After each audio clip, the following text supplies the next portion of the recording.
Whole renovation of all the fields. It looks spectacular out there. So see you on Sunday, 10 a.m. to 2 p.m. 7:22 right now. Big news. I have some important news for you. Interesting news. It's Blake and Aaron's Spilling the Tea with Sandy.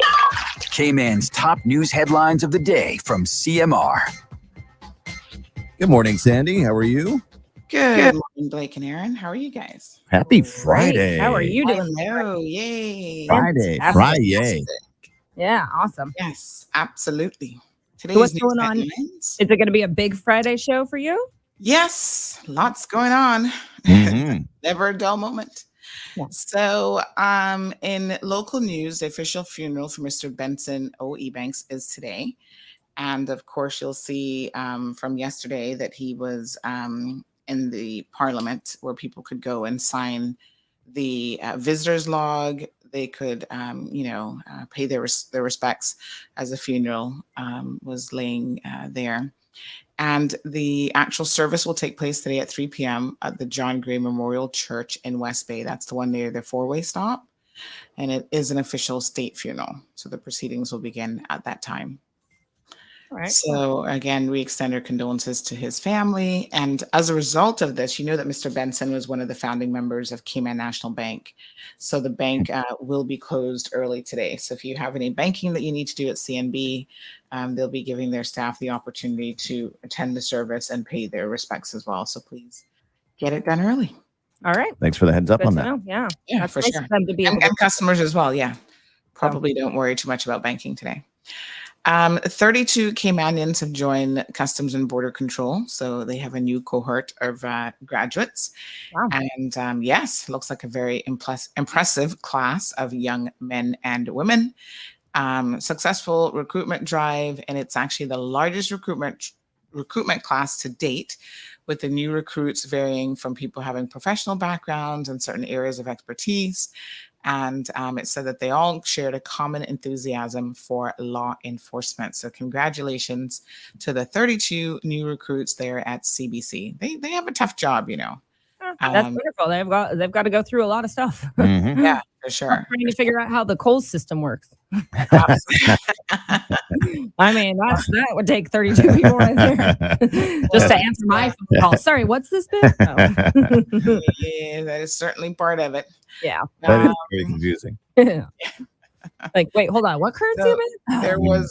there was an interesting incident on Tuesday at John Gray High School, where a parent, at least the father of the child, is alleging that a deputy principal may have assaulted his son, and it's some kind of altercation. Yeah, we're gonna try to break it down this morning, but everyone is a bit surprised. So Dr. Samaru, who's very, very, very well respected, he's been at the school for several decades, is now on a leave while the MASH unit is carrying out an investigation. So the only thing the Ministry of Education would say is that an incident did take place on Tuesday, April the 5th, and that immediate action was taken to address the allegations in accordance with the protocols for addressing child protection allegations involving staff.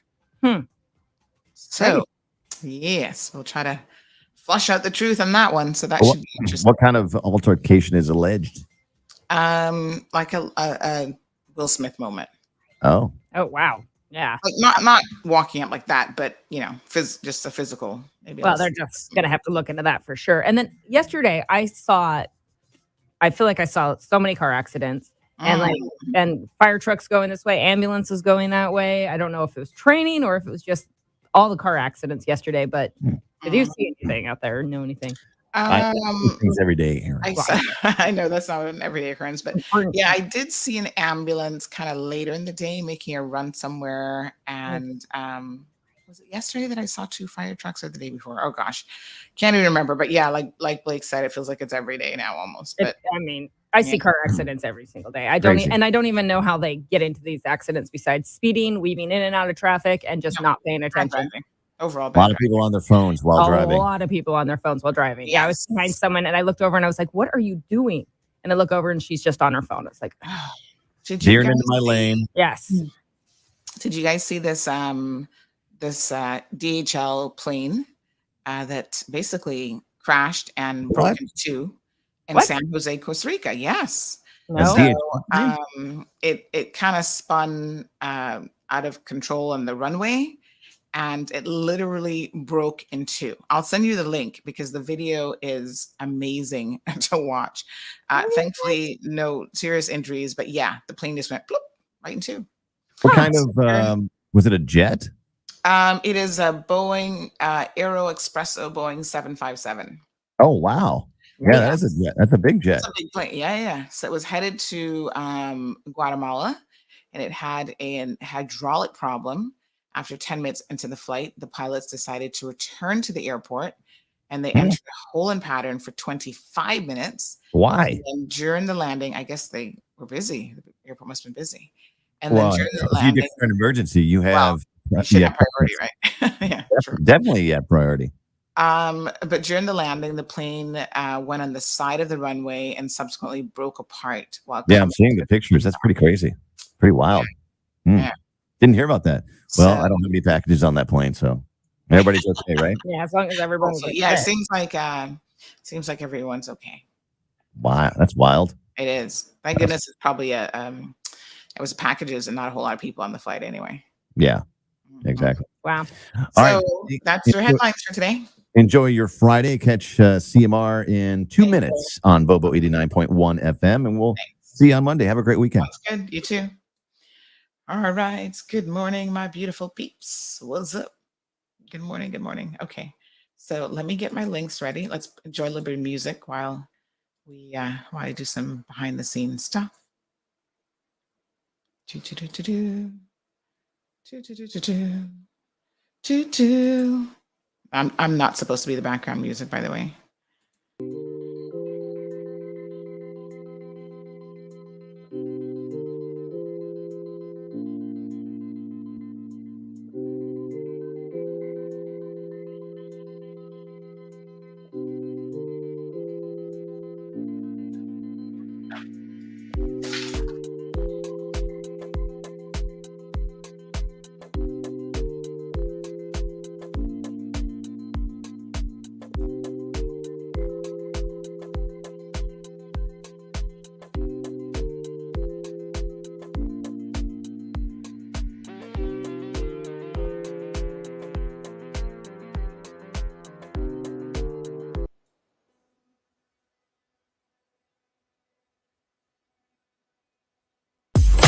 Peppermint, sorrel, ginger, fever grass, or English. Get it ready.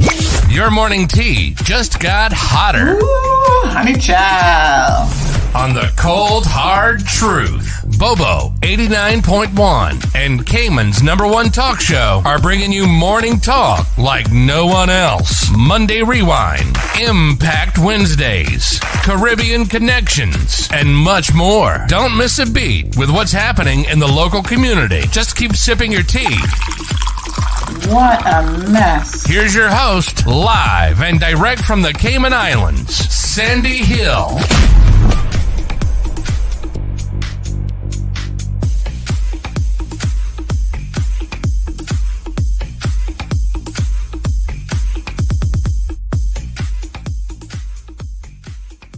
Good morning, good morning, good morning, Cayman. Happy Friday. It is a fantastic and absolutely gorgeous day here in the Cayman Islands. Now, I know we have a lot of international viewers that often watch the program, and sometimes I know they're totally envious of us and the weather that we have. And can I tell you, today is, I think, going to be one of those days. A little bit of cloud coverage there.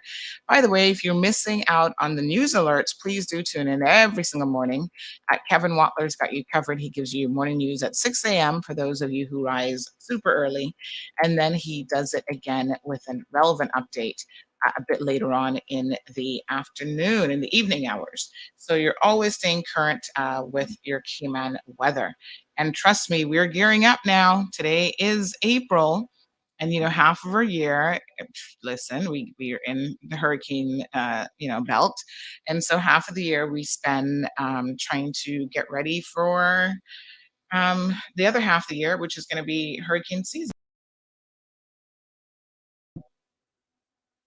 My apologies. I saw that I had somehow removed myself from the online stream. There we go. I think we're all set there. So happy Friday, everyone. We're going to talk about a few things this morning. Excuse the crazy here.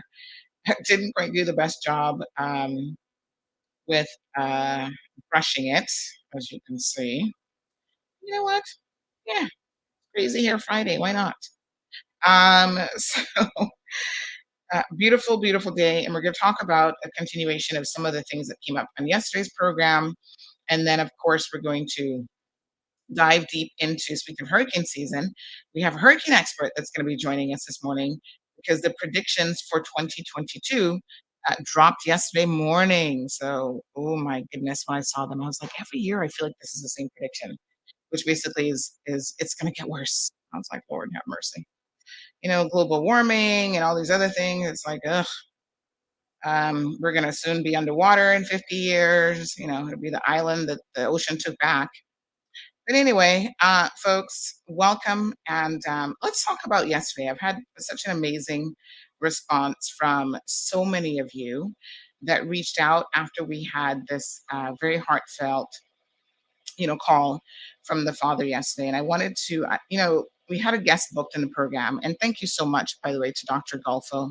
She's amazing. She's extremely knowledgeable on Russian affairs. And, she's keeping a very keen eye on all of the information that's coming out about this war. And I know that sometimes somebody said to me, we didn't have 400 people watching her. And I said, yeah, I know. Sometimes the numbers drop when we have certain expert guests on because people are like, yeah, what do I care about what's happening in Russia? Well, you should care for more reasons than one. We're all human beings. There's a humanity element here to this and the atrocities that are actually coming out of Russia, or Ukraine, I should say. But in addition to that, it's all about being informed. We're an island, but we don't live in isolation. So I always chuckle when people say to me, oh, Sandy, I don't care about what's happening in Jamaica or this place or that place. And I say, you don't? Because that to me is just so weird. How can you not care about what's happening right in your backyard, especially when it has an immediate trickle down effect in so many more ways than one? So Facebook and YouTube, give me 1 second. I'm just going to refresh the feed. I don't know if you guys can hear that sound, but that's the computer going, it's working in overtime. Let me just refresh the feed for 1 quick second. But yes, people make this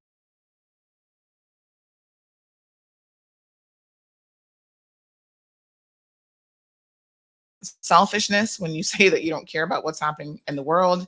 And I often think to myself, it does demonstrate how a lot of us are so incredibly small-minded. The situation in Ukraine is very, very serious, just like, when it happens in Afghanistan, Syria, or anywhere else in the world. And I do realize that there is a bit of a double standard in terms of the coverage of this. And we've discussed that previously, and we've accepted that. But in addition to that, I think people need to understand human nature. They need to understand accountability, dictators, narcissistic leaders, and sometimes making an observation from afar when you look at a Vladimir Putin and you see what he is capable of, and then you kind of analyze some of your own leadership, that you have at home and some of their personality traits, you can easily recognize how someone isn't kept in check. And this is why we need that code of ethics. If someone is not kept in check, the ways in which they can go awry and all sorts of things can happen. Maybe they're not going to, because we don't have a military, but maybe they're not going to, invade Cuba or Jamaica or whatever. We're not capable of doing that.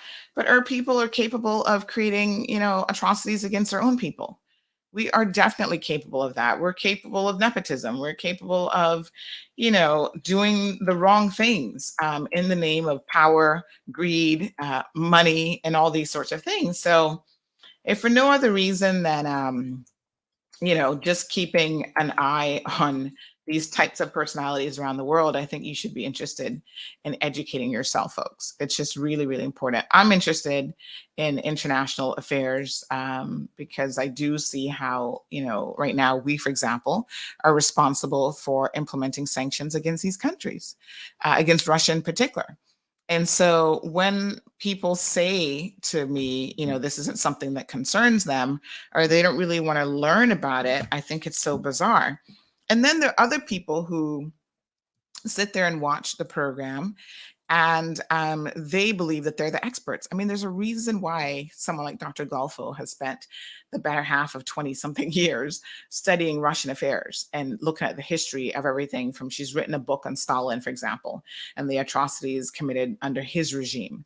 And so when we sit back and we all have a view, right? A worldview, so to speak. Oh, well, the Americans are to blame for this. And, nothing is as simple as we think it is when it comes to politics and world affairs. Trust me, these things have a very complex historical, context in which they operate.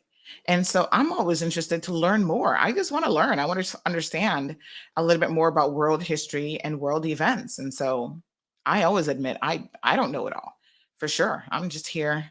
I'm a little nut. I'm like a squirrel trying to get a nugget of education. And I think that that's what it's all about. So I want to extend a huge thank you to her for coming in the program yesterday. But of course, many of you will know that we got this caller who called into the program, the single father, who was very, very emotional. And he gave, a bit of a testimony of what was happening with him. And I want to thank him. Like I said, this father has reached out to me before. And, I try to, a lot of the agencies like NAU, for example, I'm very limited in terms of what I can do about NAU. So people call me and they'll say, Sandy, NAU is so frustrating. I call and I send in papers. And, I have seen situations where NAU has approved someone for medical coverage, for example, approved a family for medical coverage, and then but didn't bother to inform the family. And as a result of that complete lack of effective communication, the family went 6 months not knowing that they had coverage. Thank God nothing serious happened medically. And then the next thing you know, the coverage is running out. And then NAU's like, oh, you need to submit your papers all over again. And the family's like, papers for what? Like, we legit did not know that we had coverage because you didn't bother to email us. Nobody bothered to call us. I mean, NAU. Oh my God. I don't know why it's so hard for that department to get it together. I honestly do not know. It's shocking. And so I do understand the frustrations of candidates and individuals who have to deal with NAU, but at the same time, you do have to go through their process. They have an intake process, and you have to go through that. I think there's lots of room for improvement, but it's still a process, right? So whenever I try to contact them on behalf of people, their easy cop out is, oh, we can't tell you anything. And I say to them, please read my email, because I didn't ask you to breach any laws in terms of patient or client confidentiality or the data protection. All I said was, this person has contacted me. They need maybe someone in management, a more senior individual, to assist them because they're not getting anywhere with your frontline workers. And so I'm just asking you to look into it. I'm not asking you to tell me anything about the person, because the person's already told me from their perspective their entire life story and all the struggles that they've had with trying to get through with NAU. And so I understand their frustrations, but there's little that I can do. I can't just go in there and pull out a whip on NAU and say, boy, y'all need to shape up. All I can do is talk about them. And maybe there's some element of, I don't know if they care, but if they get embarrassed enough, maybe they'll start to get it together. NAU needs some help. And I really, So, when he called in yesterday, first of all, like I said, I want to thank him, because it has to be incredibly difficult for a man in particular, a father, a single father, 3 girls, to do what he did. We live in a society where we perpetrate this wrong image, I think, of men as being macho and super tough, and you're not ever supposed to cry. I was talking to you guys about the Boys to Men dinner the night before. And one of the things that Mr. Lawson said, Anthony Lawson, is that, or it might have been the premiere, I think it was actually the premiere, that, it's okay to cry. Like, I don't know, we've somehow told men that you can't have feelings, that you can't cry and you can't be hurt. And I think we've done a disservice to multiple generations of men by making them or telling them that they have to be the quote unquote stronger sex, which means that they show no emotion at all. And I'm thinking that's not being void of emotion doesn't make you strong. You're strong when you can cry, as far as I'm concerned, and you express yourself in a meaningful way.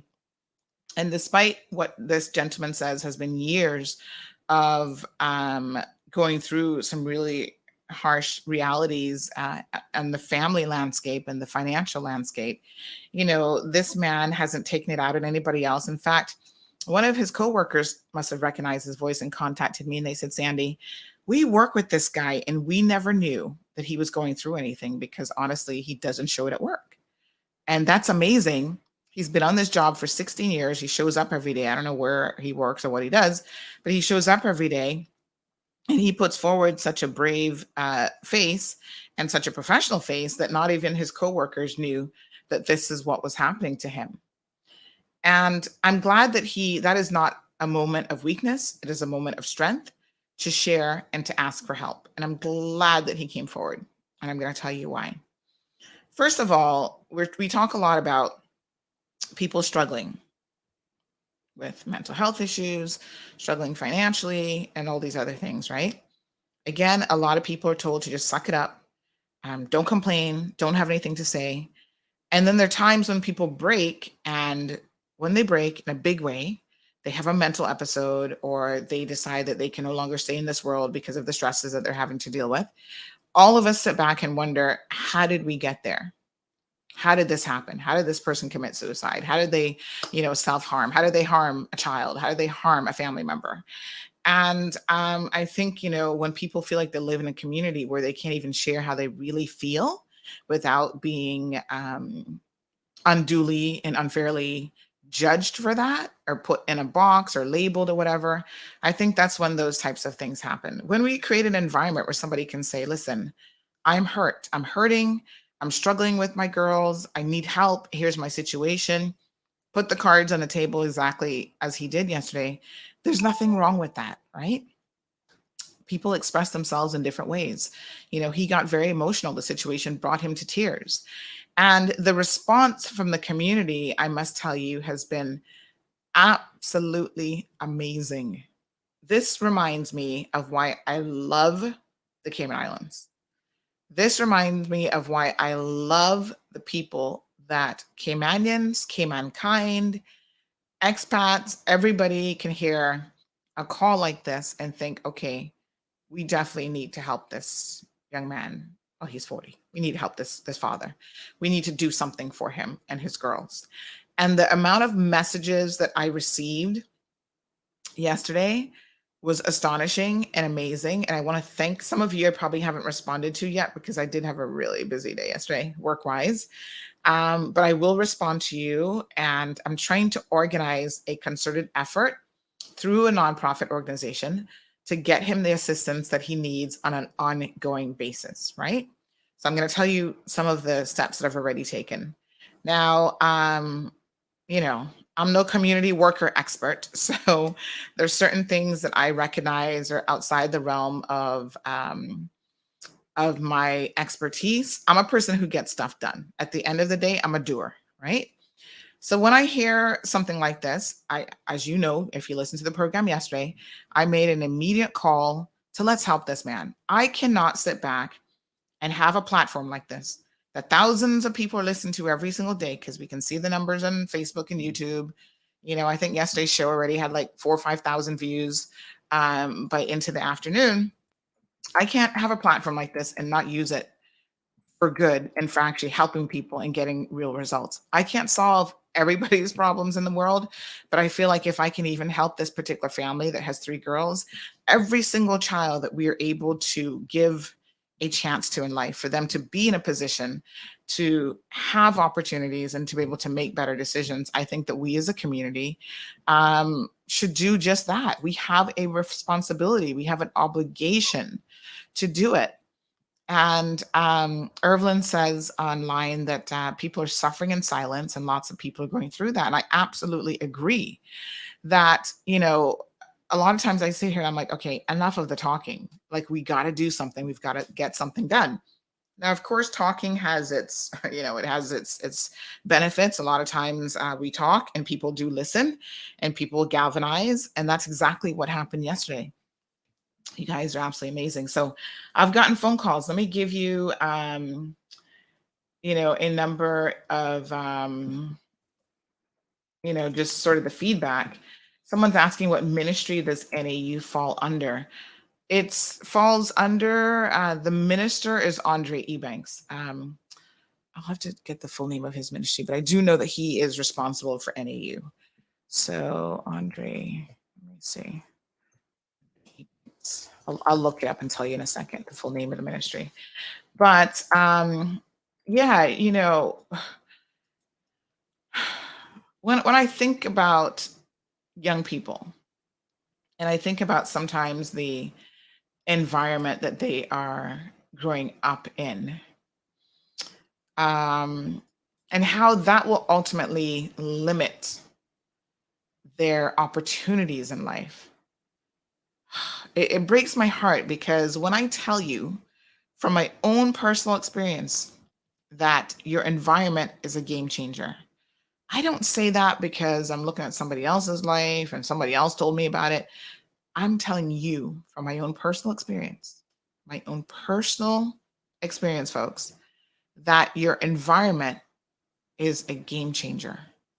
I know this because I stand before you as someone who has been able to make positive decisions in my life and have opportunities because of a change of environment. When you grow up in an environment that is dysfunctional, when you have people that, are family members but don't know how to love each other, they don't ever say it and they certainly don't know how to show it to each other. And you grow up where people are, disliking each other because oh well, your daddy is different than mine, or you have you were the firstborn set of children and then this is a different set, or you're more fair skinned than your siblings. I mean, the amount of dysfunctionality in Cayman for all the wrong reasons that are sometimes, when I reflect on it, mind boggling and utterly stupid, really. But this is a reality that people are having to live with. It's shocking, and yet it's our story. It's our reality. It's my story, right?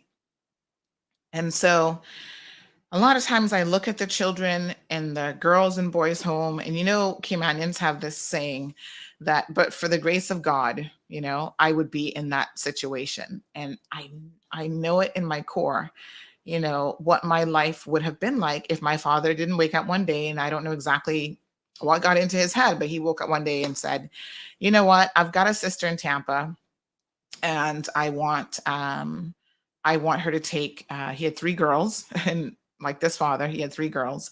And, I want her to take maybe 1 or 2, because the first daughter was already in reform school, starting to get in trouble. And he kind of saw that the environment was not one that was conducive to young girls probably having a really good, productive future with opportunities.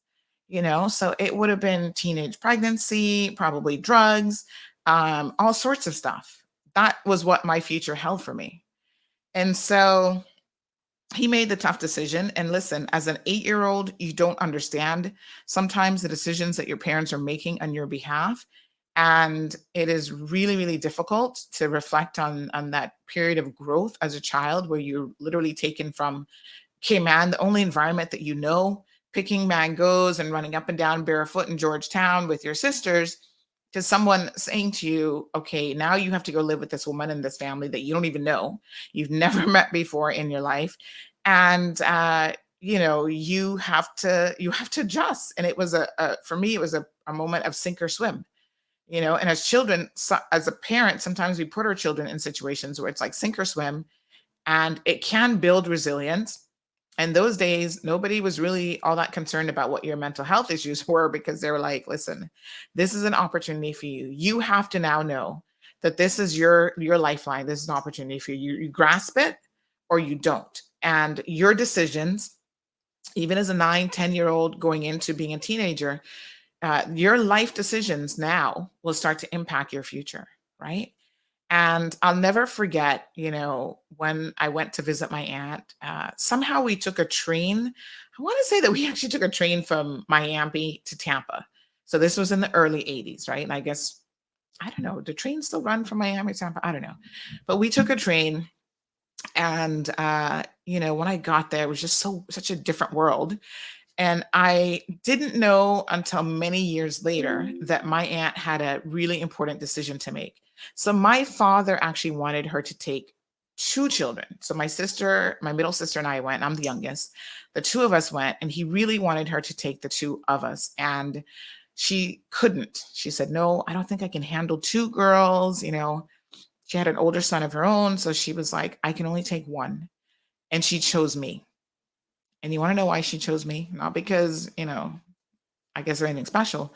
She was just like, she's the youngest. It's going to be easier to work with her, as opposed to a teenager who might already start rebelling and already start to be a little bit more set in their ways. I'd rather take the youngest because I can work with her. It's going to be easier to mold her and all this sort of stuff. And so I was chosen just because I was the youngest. And for many, many years, and even now, I feel like I have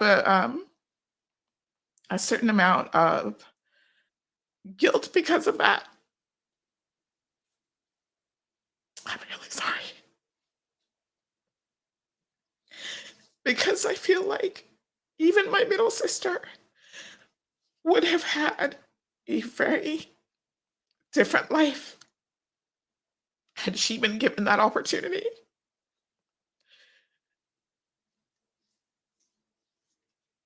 And so,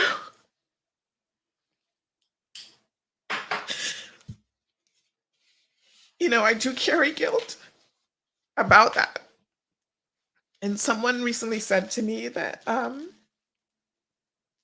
you know, despite that, you still, although the opportunity was there, you still made the right choices with the opportunity, because you still could have, even in that environment, still made really, really poor choices. But I have always wanted the best for my siblings, and the opportunities I had for schooling and being able to go to university and all these things. I feel like they never had that chance, right? And so sometimes you guys know that I'm really like tough on people. I believe in tough love. And I also believe in just generosity. And I understand a lot of the struggles that our young people go through. So when I see these young girls who are in the girls' home, or they're starting to get into trouble with boys, and they're, starting to do drugs and stuff, my heart goes out to them, because I know that had they been afforded the opportunity to have a different environment, their entire lives would have most likely been different. And that's why when you're given a chance, when somebody gives you a lifeline and they give you an opportunity, folks, you have got to just take it and do your best with it. You know what I'm saying? Young people, I mean, I can't implore you enough. There will be people in life who sometimes it is just a good word of advice. Sometimes they're going to help you with a situation, they're going to help you get a job. And you have to know that every single chance you get in life, every single opportunity, that is your lifeline to change the trajectory of your own life. You have got to grab onto it and do your best. So the guilt that I carry because of this situation, just because I was chosen, just because I was the youngest, is something that, I have to live with. And then I also recognize that throughout life, there are individual choices that we all have to make. And we all come from, a lot of us, not all of us, but a lot of us come from environments that we have had to struggle, right, to overcome certain things. And so, my heart really went out to this father who was trying to do the right thing by his daughters, because in some respects it reminded me of my dad. He was not a perfect individual. He had his flaws, he had his issues. But even in the moment when he decided that, you know what, I want to change, even if it's just the life for one of my daughters, I want to give her the opportunity of being in a different environment and having someone who he knew would do her best to take care of me. Was my aunt perfect? Oh, God, definitely not. But, she really did care, and she really did do her best in terms of what she knew. And so I think as parents, we have to commit to ensuring that whatever it is that we have dealt with as children, that we do not allow our children to continue to repeat that destructive cycle in life, right? Whatever sacrifices you have to make. Here's a dad who's saying he is paying his mortgage, doesn't mean that they have much left over. Maybe the CUC bill is late. Maybe the internet bill isn't always getting paid and it's late, but he is doing his best to keep a roof over the head of his daughters. And he's trying to do right by them. I called him yesterday, or he actually sent me a voice note, and he said he was on his way to go pick up his daughter to take her to football because she likes to play football. And, these are the things that good fathers do. Good fathers make sacrifices. Good fathers put the interest of their family before so-called friends and before going drinking and going out to the nightclubs and all these sorts of things. And so I feel that we have an obligation, but it should also be a pleasure for us to try to help people who are helping themselves. I help a lot of people, and sometimes I reflect and I think, I don't know if this is the right person to be helping, because they squander the help. Every month they come back, they're not out there trying to get a job of their own. They're not making the right decisions. So when Anthony Lawson said the other night that when you make the right decisions, good things are going to come of that. Good people are going to want to help you. I believe that to my core, 1,000%. And so this father, we are going to help in any way that we can. So let me tell you in real terms what we've been able to do so far. All right, let me take a little break here so that I can get my hot mess of a face together and then tell you exactly what we've been doing, because I think, again, it's really important that we find solutions.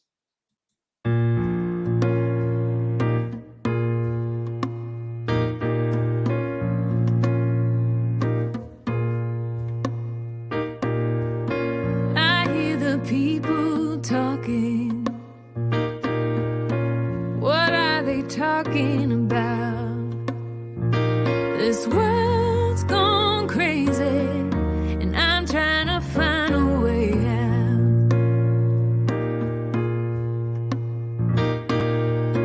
Nobody knows where we're going,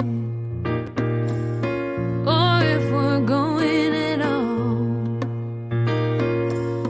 Nobody cares if we sin, if we have nowhere to fall.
right, folks. Thank you very, very much for that bit of a break there. But I think that that song is so interesting because it talks about trying to find a way out. And I think that as a community, it's easy for us to talk about the concept of a village. And as small as Cayman is, our village is relatively small. And yet we have so many cracks in it and so much disparity when it comes to the haves and the have-nots. And I'm committed to helping this family. I'm committed to helping these young ladies because if nothing else, if we can save just these three, which I know we can do way more than that with our collective power, then we just have to get it done. So I've had people come forward, and this is where we're going, folks. We are going to help them with utilities. So a lot of times I don't really know what people's personal money management skills are. So I think sometimes putting money directly in people's hands is not the best idea. So this father has been incredibly transparent. He's provided us with the utility accounts for CUC, Water Authority, for Flow, and we are committed to assisting him. Now, there is a balance at CUC. He did mention that they had him on a payment plan, so he does have outstanding arrears with them. And we have food vouchers and food cards now that we're going to be providing for him so that he can make sure that he's got food options for his girls. He's able to go to Foster's. We had someone yesterday already give a $200 Foster's card. And as I said yesterday, it's important for me to say that we're not just offering financial help, which is needed, but we're also offering our time to these young girls. Because, one of the other things that I have struggled with in my life is feeling like, although my aunt was there when I went to live with her, that my mother, was too busy working and doing other stuff. And I don't really, I would be lying to you this morning if I said that I even saw my mother as my mother. And, I try to respect her and I obviously know who she is. But, it's one of those things where that relationship wasn't fostered when I was a child before I left Cayman. And so when I left, I attached whatever feelings I had for that type of relationship to my aunt. And so, I kind of at some point didn't really need the woman that gave birth to me, which sounds a little bit weird and crazy, but I think that's the reality of when you do not develop that relationship, that maternal relationship at the earliest stages.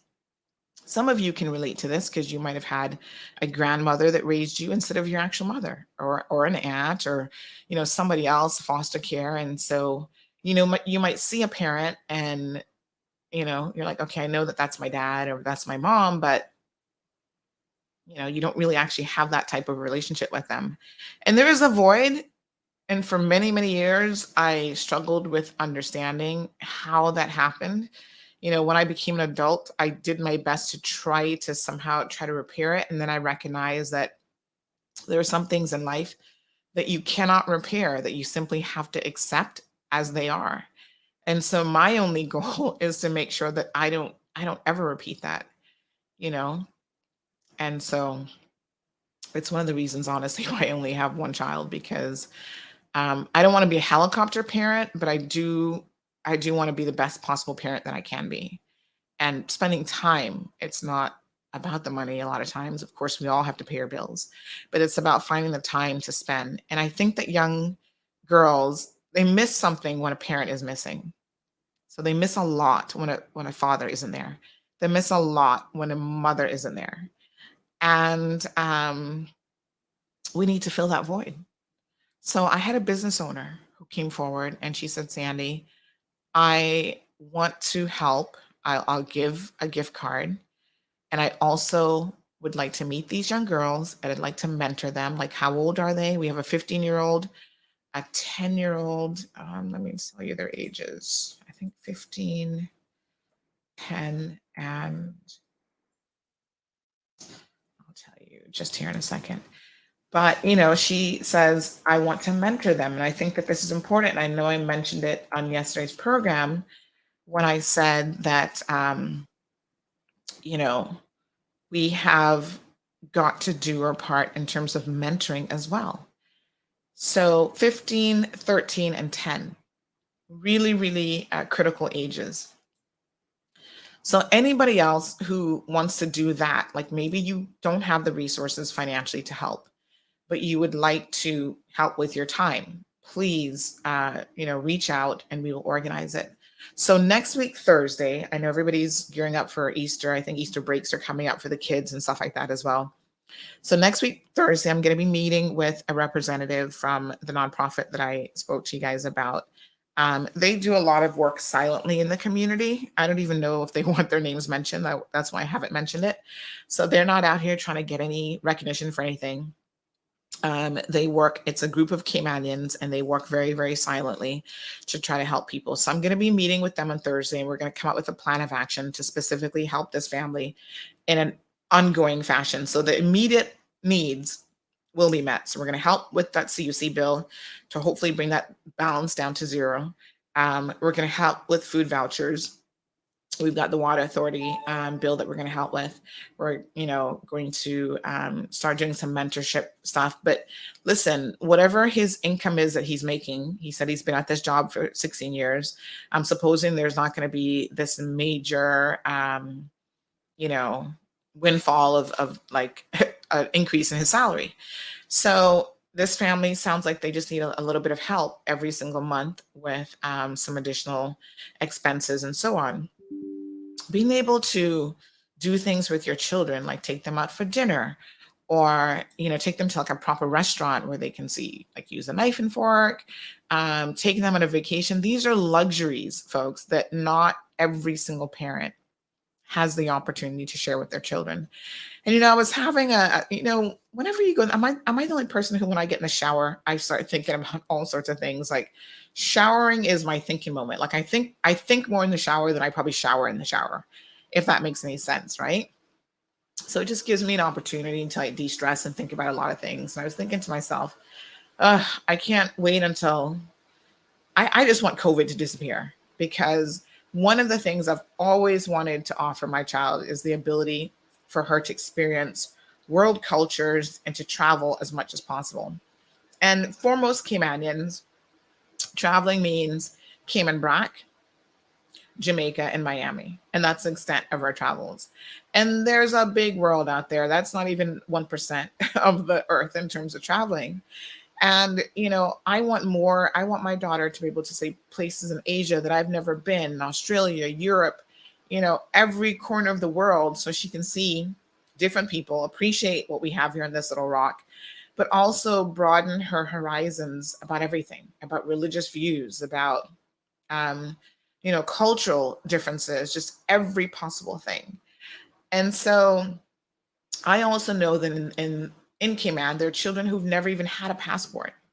There are children who've never been anywhere outside of Cayman. And to me, it's like, that's a luxury, yes, but it's also not really. It should be the norm that children get to have these opportunities, that they can go on school trips, they can participate in activities that expose them to, being able to travel overseas, compete overseas, and all this kind of stuff. So when I meet with the NPO next week, the objective is to really have them take over the management of all of the stuff for the family. Because number one, I'm extremely busy. I'm not going to lie. I have a very busy work life and a very busy, I'm a mother, I'm a wife, I'm busy. And so I don't necessarily want the responsibility every month of having to take on, like, I'm an NPO, because I'm not. And I also think it's really, really important that when you're trying to help people, that you do it the right way, and that there's accountability with like money that's coming in. And that's why I don't like people to send me money. I'm like, don't send me money, because like, I want to give them some cash or whatever. Sometimes it happens. And I say, make sure you put in the description, the narrative online, what it's for. Right. So it gets allocated properly. And if there's ever any questions, I can print that out and I can say, here's $200. I gave the person $200 or whatever the situation is. But I think it's better to pay it to like the utilities and stuff like that. Even if CUC, you can have a credit. Like you can have a credit on your CUC bill and it'll just offset whatever incoming bills are coming in. So even if we pay the arrears with CUC and then it goes into a credit, that's not a big deal. You know what I'm saying? These companies will accept a credit. So someone from Flow actually reached out, and I want to thank this individual. They haven't yet said what they're going to do, but I suspect that they're going to try to see on an ongoing basis if maybe they could even, do something with the monthly internet for the family. Kids need access to internet. They need to be able to do homework and even just have some leisure time online. I've been doing enough talking. Let me read some of your comments. Good morning to Felicia. Charlene says, good morning, TGIF. Let's give a shout out to our children and grandchildren participating in the inter-primary sports. Yes, thank you so much, Charlene. I haven't been able to get out there this year. But, they always do such a fantastic job. We have Elinda, who's joining us from St. Mary in Jamaica. Good morning, Elinda. Thank you for joining in. Louis is a Caymanian in Detroit, and he's also listening. Miss Charlene is rooting for Georgetown Primary and Lighthouse School. She says it's the finals. Bring home those championship medals and ribbons. So good luck to all of the young people. Sports are very, very important who are participating in the inter-primary sports events. Miss Bonnie, good morning to you. Charlene says that both NAU and DCFS need sorting out. Where children are concerned, specifically, too much slackness and incompetence clearly exists. Just a sad indictment, really. So thank you, Jonathan. KK says, in relation to NAU, they do that sort of stuff all the time. They approve medical insurance and never even notify the clients. And yes, if the information is the same, why is it that they need to submit the same BS? They're very comfortable, and it's time for a change and switch. So KK says that Andre says one thing, but what's happening? Well, we don't know. I mean, we want to invite the minister in the program so that we can hear from him. I mean, obviously, he's going to be at the more strategic level, but I think he needs to hear the concerns of the people in terms of what is actually happening at NAU. Those who feel it know it, folks. Trust me. So Charlene says it's just not happening fast enough. Thank you so much. Sharon, good morning. Sharon says people tend not to talk because people around them are too judgmental. And of course, that definitely does happen because right away, let's be honest, we're all human beings. So when this young man starts talking about his story, I know 75% of you are listening and you're like, did he just say that he married a foreigner? Where's she from? Which country? Then you hear she's from Honduras, and you're like, oh Jesus, here we go. This is what I know. I can hear them old people now. Them old time Caymanians chilling. They're like, yep, this is what happened when you're trying to make a whore housewife. It ain't gonna work. And not to be insulting to the mother, because I certainly don't know her. I think that there is some truth to the fact that we do import certain people who are used to a certain standard in life, and they only know the streets and going out and partying and having a good time, and their body, their physical body, not their brain, is the only real asset that they have. And sometimes when you marry certain people, they're just not motherhood material. If you want to marry someone where the two of you can try to be young forever, you're in your 50s and 60s and still going out in the nightclub partying, then that might be okay. But some people just are not father or mother material. And when you're looking to get married and you want to have kids and you want to settle down, that's why I asked him yesterday, when did you realize that you've got to, because he's like, yeah, he used to got to, when did you realize you've got to change? When your kids are born and they become toddlers and they're relying on you. Good thing they at least had one parent that was trying to settle down, because you can imagine if both parents were like that. And so, this is reality, folks, of what people are having to deal with. And yes, as individuals, we need to start making better decisions when it comes to who you get in a relationship with. Yeah. Don't marry somebody who wants to be out in the streets all the time. Because if you think they're going to change just because they get pregnant, just because they have a baby, come on. Did your parents not teach you better than that? Louis is asking if there's a support group for men. And I don't know that there's one specifically for men, or because he's saying that sometimes it's good to, allow men to have a separate support group.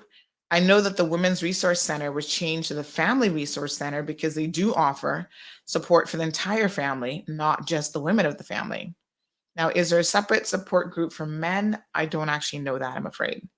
It's probably not a bad idea, and I think men could do this amongst themselves. We have more churches than Quaker has oats. So even within the churches, they could certainly put something together that offers support for where men can just sit down and have a coffee and, talk about their concerns as fathers and what they're dealing with. Folks, don't forget, by the way, that you can call in to the show. 936 BOBO is the phone number. That's 936-2626. So Emma says that her heart goes out to him, offered a contribution to the situation. She's very proud that he spoke up. And so many single parents in Cayman and men are always put down when they don't do the right thing by their children. But they're toxic women, many of them out there, and toxic mothers often will end up with an absent father. Good morning, caller, and welcome to the program. Morning, Sunday. Morning. How are you? How you doing? Yeah, just couldn't help but to call in as well too because the gentleman that spoke yesterday is a good friend of mine. Is Mhm, somebody who I've actually been in contact with for years. I've worked with him before. mhm, Um, I've gone through a similar situation like that as well too, with abandonment from my baby mother at the time. mhm, Um, we have actually sat down before and spoke about situations on how we can get things resolved. mhm, We're not trying to shame the woman, mhm. come up in this boy, this Honduras war girl or this or that. No, we're not Yeah, trying to do that. But exactly. honestly, they need to be called out sometimes, because Mhm, if you don't get called out, if you don't get acknowledged mhm, or put on the spot, I would say you're not gonna get nothing done. mhm, And it really touched me. Me and my daughter were crying on the way to school yesterday morning, listening to this gentleman as well too, because she do suffer from abandonment. Like you said, we all need a mother and a father in our life. mhm, Unfortunately, she does not have her mother in her life. mhm. Sad. For various reasons that she chose a different lifestyle, and I know, sir, that I wasn't going to choose that lifestyle for my Mhm, daughter. mhm, Um, I've seen heated situations. I've actually come to the rescue of this guy before. I'm a mhm, very close friend of his. It just really touched me. I never knew he was going to call in yesterday, mhm, but automatically I know who the person is or mhm. was. You know, Yeah. so And it, I and it's, it really sounds like it wasn't planned, like he was just touched in that moment, knew it listening to wasn't the planned, conversation. Yeah. and I was touched too. But honestly, Sunday I couldn't call in yesterday Mm, because me and my daughter were crying. We were really not crying, but we were just eyes mhm, were really full of tears mhm, and feel it because, like I said, those who feel it know it. I seen this person in action before. I've seen when he has.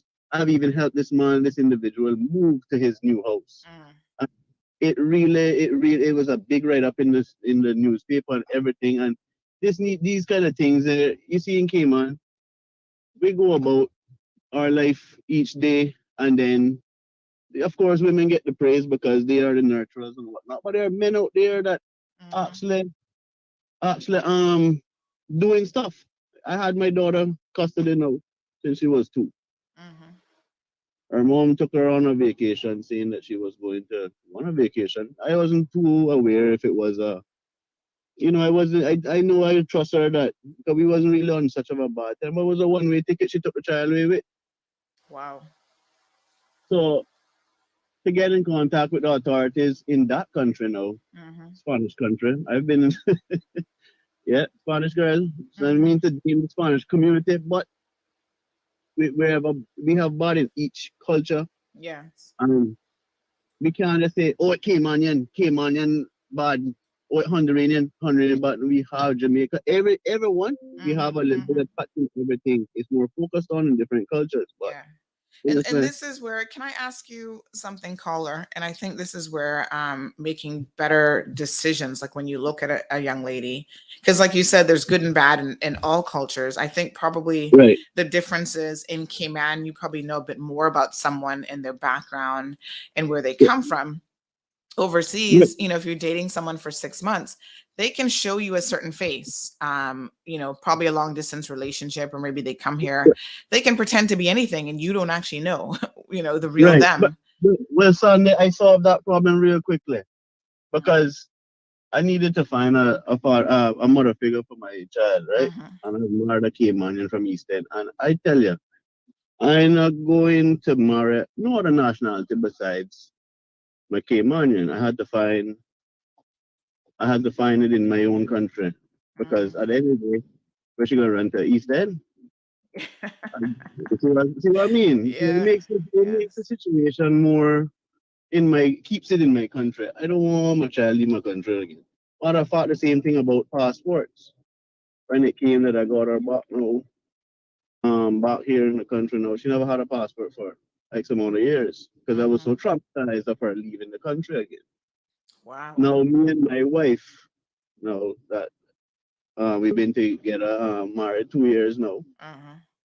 She's been in my daughter is 13 now. Hmm. She's been in her life since she was 7 years old. And I Hmm. mean, playing a very, very intricate role in her life and really showing her the ways. And honestly, it really touched me to see that, yeah, someone can actually pick up and be a stepmother to my child. And it really, really touches me. You know, Hmm. I said to my daughter the other day because I mean she was in communication with her mother, and we are Hmm. trying to get her mother involved in our life. But I guess her mother don't like the fact that I'm married and I'm happy now. Hmm. So, Hmm. we have a newborn son now, 2 month old. My daughter is really involved in her brother's life, and she's healing. She's still up to today, even to when you said that they're missing a mother in their life. She Hmm. really felt that. I could have seen she turned her head to the left and Hmm. she shed a tear, and I never wanted to say nothing much because I know I can feel it Hmm. that she misses her mom, but her mom just doesn't step up to the plate. It's Right. not like we're having and all the animosity, all the bad arguments, all that is done. I laid it on the table. Hmm. I've invited her into my house with my Hmm. wife to sit at a table, Hmm. you know, showed her her daughter's room and all that, showed her my entire house. I know the woman still not show up to come see her daughter. Oh, that's sad. No man, that them thing they need to stop. And honestly, my doors are still open. When I had custody of the child, it was between my mom and my sister. Like to try to help me with a Hmm. girl child, how to Hmm. plait her hair, how to do it all. Hmm. And then it really was touching to know to learn these kind of stuff as a young man. Hmm. I'm 33 years old. A lot of people know me as Aquaman. You know me too, Sandy. Hmm. Is this? I And see you commenting all the time. yes, man, I listen all the time. I'm Aquaman. Yeah, that's me. Yes, Yeah, yes. always, Well, always doing I my I fishing and really things. yeah, and I appreciate you sharing because I think we need to hear these stories from more Yeah, men. this is true It's things, it's man. I important. mean, Yeah. and when they shut down the other rooster show the other morning, that man, I tell you, it was I wonder where Cayman was gonna go. When you open this show up now, I'll say thank God.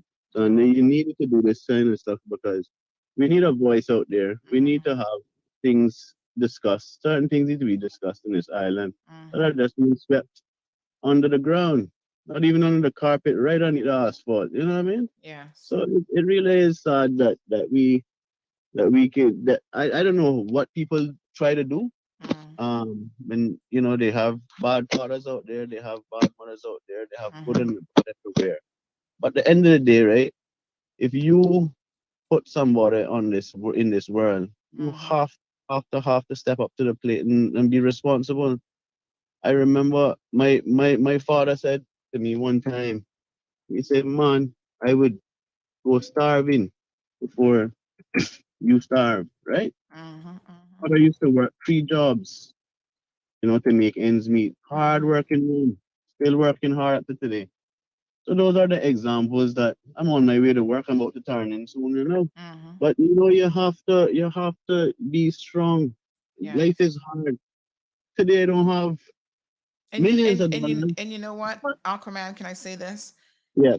You have to be strong, and sometimes you have to be weak. And Yes, that's I what I want do. to say that the moment even that you're talking about, your daughter driving with you in the car, and the both of you getting teary eyed and kind of sharing that, she needs to see that side of you as a man. Of I'm glad that course. you are Of course. able to do that with her. And Right. let me give you just a little word of advice, right? Outside of the family context and whatever's going on there, give your daughter opportunities to engage with other women outside of the family. No Correct. one will ever be able to replace her mom, because obviously that is a loss for Right. her. But I think if she has other really positive relationships and examples, not just her stepmom or her grandmom, but even other people outside of That her is correct. family, that's really important for her to see those things as well, and to Right. Because experience relationships with those women. that's correct. And we noticed that, and we got her involved in the church. We were involved in the church. We Hmm. attend First Baptist Pedro. Right. So we they have mentoring groups and stuff like that. But the real expression comes out whenever they're expressing it to their aunt, their Hmm. cousin, or someone like that. They're not the girl child or the boy child, or not, they're Hmm. not going to come to the parent and say, "Boy, daddy this or daddy that." They're gonna Yes. put it up, or try to hold it back. My daughter, she holds back a lot of stuff, and she overthinks a lot. And I understand her issues, and I try to be there every single day Hmm. for her. Wake up in the morning. This morning, well, I woke up kind of late still, but she's grown enough because I've taught her how to cook, how to prepare. Every morning she wakes up and gets her hair in order for sure. She Hmm. gets that done before she gets in the food, but that's fine. She wants to Hmm. look neat. Her uniform is in order. She knows how to iron, cook, clean, wash everything, right? So Hmm. at the end of the day, life goes on, but it doesn't matter how much people around her love her and Yeah. care for her. Hmm. That one individual, I know. that parent, if that parent is just not present, Yep. it puts a damper in the whole construction of I know. the makeup of the child. Yep. I And this agree. is what people need to understand and really, we go to work right now, we got issues. We got going and hold a straight face. I've been in customer service before, like Hmm. for X amount of years. I remember working at the bank. Hmm. I'm working at the bank as a teller. I'm telling you, man, you Hmm. gotta put everything behind you. You can't frown. You gotta make sure you greet that customer, make sure they have a good day, whatnot. Hmm. Been tough times. But Sandy, the road on my behalf, the road Hmm. has gotten better. I know Yes. there are still people out there struggling. We still have struggles too in our family, but we're trying to, each time we have family meetings, we have meeting times, we have Hmm. scheduling to show that, yeah, well, this is where we're at in our life. Hmm. You know, easy come, easy go doesn't really work in my household. Hmm. My daughter, she works hard for her stuff, Hmm. and we reward her with this incentives. She wanted a camera the other day because she likes photography. Hmm. So she saved up and she bought her own camera. And guess Nice. what? Sandy? She's making a name of herself in this island. By the Wow. name, her name is Island Capture. You can follow her on On Instagram. Instagram, I'm gonna do that right now. Island Capture. And she listens to me all the time. Tell her she has a new fan. St. Yes, Mara is so gonna thank follow you. her. So Thank you so much. Island captures her Island IG. Capture. Island. Right. So, you gotta put little things in place for the children to make them feel Yes. like, boy, we're getting somewhere. You can't just go with the same. You can't. Well, for Let sure, you her can. know I am now follower number 45. Definitely. Okay. And right. So we try to put things in place so they can actually. Children need to have a goal, in mind, not just the same stress stuff. They're trying to be cool or fit in or this and that, but Hmm.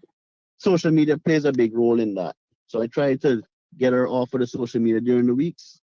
She gets onto the social. We have different times and different settings where it helps her, Hmm. adjusted for her. I don't Good. know about everybody else's child, but Yes. as an example, that's a little thing I can share this Yes. morning Thank with you so everybody. much. And I'm really glad that I could have called in and you have a platform for this. And thank you so much, son. All right, Aquaman. Thank you. Really appreciate All it. right. Take care. Have a good day. You too. All right. All right, folks. So thank you so much for that caller. God, I love that he shared so much of his personal situation, and this is how we can learn from each other. Share my experience and my story. A lot of people say you might see the quote unquote glory, but you don't know the story. So a lot of times you see people in life and you think, oh, that person's so successful. They've arrived. They've got a beautiful family. They look like they've got it together. They've got a nice job and a nice home, but you don't know how they got there. You don't know the sacrifices, the headache, heartache, the losses that they may have endured, and oftentimes that they still struggle with and that they still suffer with. So, a bit of positivity on a Friday morning. I appreciate Aquaman sharing that experience with us. And I also appreciate him saying how the father who called in yesterday really touched him in such a special way. So, everybody, go and follow this young lady, Island Capture. She's into photography. I'm going to stick her Instagram here. I was number 45. Let's give her some followers this morning and support her and all the positive things that she's doing in her life. So I'm just going to put it here so you guys can click on it easily. I love photography. In fact, I think in another life I was probably a photographer, because I remember as a kid when I got my very first camera. And again, it was the same sort of thing. Like, I went to my dad and I'm like, oh, I really love photography and I want to take pictures. And he went and bought me a little camera back in the day, which was like such a treat.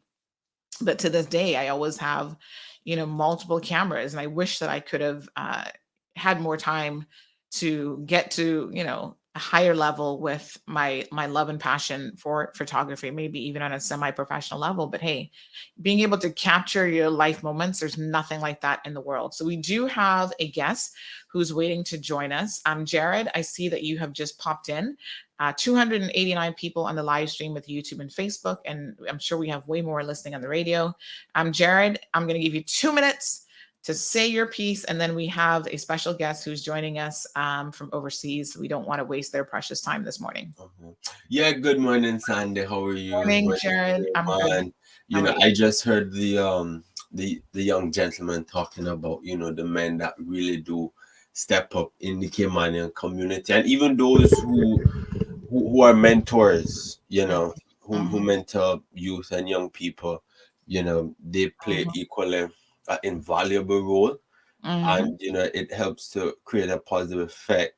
But I'm not here to bash, women and Caymanian women, but we have to be our brother's keeper. It takes a community to raise a child, and I just wanted to highlight the National Heroes Day, the group of people that got, well, the young group of people, I will say, because the rest of the people then were quite up there rather, but I noticed a lot of young people were highlighted in this year's National Heroes Day 2020 list. So I know Trevor Carmola, he got an award. Antonika Ebanks, Leonie Tibbetts, Bonia Daver.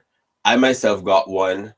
But it was about 10 to 15 young people, and the reason why I highlight it is because those people were individuals that I did cadets with, and we got a lot of mentoring from male figures in the cadet corps, and church too. I do go to church, and as well. So I feel that because of the positive contribution that people played in my life, men in particular, and women too, it allowed me to really blossom in being an upstanding citizen at the end of the day. So I just want to give the cadet corps a huge shout out Yes. in not making me pivot towards different roads really. But that's my 2 cents Thank for you. this morning. Thank you so much. All See right, ya. Jared. Fantastic. Have a good one. All right, bye-bye. Thank you. All right, folks. So we do have to switch gears just a little bit here this morning. We do have a guest who's been patiently waiting in studio. So Alex Desrosiers, I'm hoping I pronounced that right, is a PhD candidate at Colorado State University, born and raised in Tampa. Hey, my old stomping grounds right there. And he obtained his bachelor's degree in environmental engineering from the University of Florida. His current research aims to identify international mechanisms driving rapid intensification in recent Atlantic storms. So, using airborne radar, and we all know what Atlantic storms means for us, aka it's hurricane season right around the corner. So, Alex is an expert dealing with forecasting and modeling, and of course, just yesterday, I don't know if you guys saw this yet. I'm not sure if CMR actually put it up yet, but just yesterday, Kevin, our local weatherman, alerted us to the fact that we are anticipating yet another busy hurricane season. So it's right around the corner, and the Atlantic hurricane season is expected to produce some 19 named storms, 9 hurricanes, and 4 major hurricanes. So this is again considered an above average forecast being predicted because of the lack of an El Nino and warmer than normal subtropical Atlantic. So, I feel like it's super hot already. We're only in March and I see temperatures, like I go outside and I'm like, oh my God, it feels like August. So I do feel like it's going to be a very, very interesting summer to watch. We, of course, are gearing up. The day that hurricane season begins, we will have the local agency on board. They've already reached out to us and said that they want to come on the show. But let's welcome Alex to the program. Good morning, Alex. Good morning. Thank you for having me. Yeah, absolutely. How are you? I'm well. How are you? Fantastic. You've got a wealth of knowledge and experience that we're going to be relying on this morning to talk about these hurricane predictions. And we do have Kevin, who is also joining us, our very own Kevin Watler, who you guys know resides in Florida. A lot of people, Kevin, think you're back in Cayman because they see you doing the daily weather now. And they're like, how does he know what the weather is going to be in Cayman? So morning, Kevin. Yeah, no, we could do weather from anywhere. Really, Exactly. the computers talk to one another, and we could pick up all of that data, and we were able to do that. So yeah, thankfully, technology has advanced in that way. Yeah, absolutely. So before we get into the nitty gritty this morning with Alex, can I ask you why weather? Why are you interested in weather? I'm sure there's so many other things that you could have studied. What attracted you about weather? Yeah, so I grew up in Tampa, Florida, and my childhood was during the 2004 and 2005 seasons, which need no introduction anywhere that deals with hurricane season. And I remember being really taken aback by the organization of these systems. And I mean, the way that Right. they looked on satellite. I was probably 9, 10 years old and blown away. And that did not stop for me. So I decided that if there was something that was worth putting my time to, it was probably the thing that was knocking my socks off when I was little. So I decided I wanted to figure out how these things worked and do whatever I could do to make this more predictable, because I saw how scary it is when one of these things looks like it's targeting your community. Absolutely. I mean, I wouldn't say all of us, because I think now we have young people who probably are 15 or 16-year olds who have no memory of Hurricane Ivan. But here in the Cayman Islands, those of us who were adults at the time, especially, our sort of pivotal, when you talk about storms and hurricane season, the one story that we go back to was Hurricane Ivan. I know in the United States, for some people, it might have been Hurricane Ivan, and Katrina, of course, was a major storm as well. But, when I lived in Florida as well. In Tampa, we didn't get a whole lot of movement from hurricanes, but sometimes we'd get like some bizarre weather, like in the 80s and 90s when I was living there. And, I do feel like the weather now is more extreme in some regards, whether it's like the flooding in the US sometimes, the fires in California, the hurricanes that happen in the tropics and come off the coast of Africa. Is it just my imagination, or is there really something going on with the frequency and the degrees of what's happening weather-wise? Yeah, great question. And we are seeing signals across the board of a changing climate, making things more challenging and presenting more adverse conditions that humans living in the path of them have to deal with. Mm, It's hard for me to comment on the external ones since my area of expertise is more tropical cyclones. But right. our group just finished up going back through decades of data to look at, what are the trends in the climate data? What can we see? What can we learn now from what we've observed so far? And I mean, two of the main things that we're finding right now, and this one will surprise you, but when you hear the reason, it will surprise you less, is that we are seeing less storms globally. And the reason that that's happening is because our atmosphere is has been much closer to a La Nina state than an El Nino state. And Mhm. as many viewers who stay tuned to the seasonal forecast know, if you want to not get hit by a hurricane, an El Nino is a welcome sight. And we have not had a lot of El Ninos, which is driving this 7 year, if this forecast verifies, run now of above average seasons. It's been about that long since we've had an El Nino. So that is part of the problem and why we are having more storms locally here in the Atlantic and why that global number is going down. But Mm, as to the intensity, we are seeing more counts of intense storms in that extreme mhm, category 4 and 5 range, like Ivan was. And we're mhm. also seeing a greater occurrence rate of rapid intensification, which is when storms ramp up very quickly by like 35 miles per hour, 30 knots over a 24-hour period. So Wow. those are trends that we are tracking and watching. And Mhm, as we get more data, it only gets better. As math only gets more deterministic, the more numbers that you have, and it's mhm, hard to trust data pre the mid 1960s before the satellite era. But from the data that we have right now, we are seeing these changes. So it's mhm. not just a gut feeling; it's something that's going on. It's definitely something that's going on. Wow. Um, Now, Kevin is like I said, our appointed weather expert and weatherman. He was mentioning yesterday that in Tampa he was getting some weather. Kevin, tell us a little bit about what was going on yesterday. Oh well, it's kind of getting to that time of year when we have a lot Mhm, of lines of showers rolling on over, and so we're experiencing some nasty weather. I know overnight, the night before that, Atlanta, Georgia area was getting hit by a lot of other weather and stuff, and actually it mhm, was a lot of other areas. It's just we have a lot of stuff going on out there. But we have hurricane season that is really quickly approaching, and it's never too early to really start preparing for hurricane season. mhm. I know, people think hurricane season, okay, June 1st is when it begins.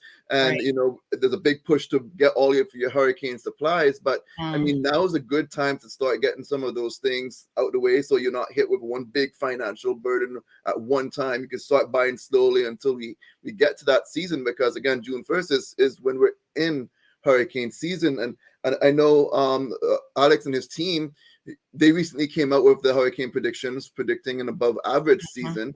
And so would love to really hear you share with our viewers and listeners, what goes into that whole entire process. Like, how do you come up with some of these numbers? I know you said, you know, you have different math models, but what really goes into it?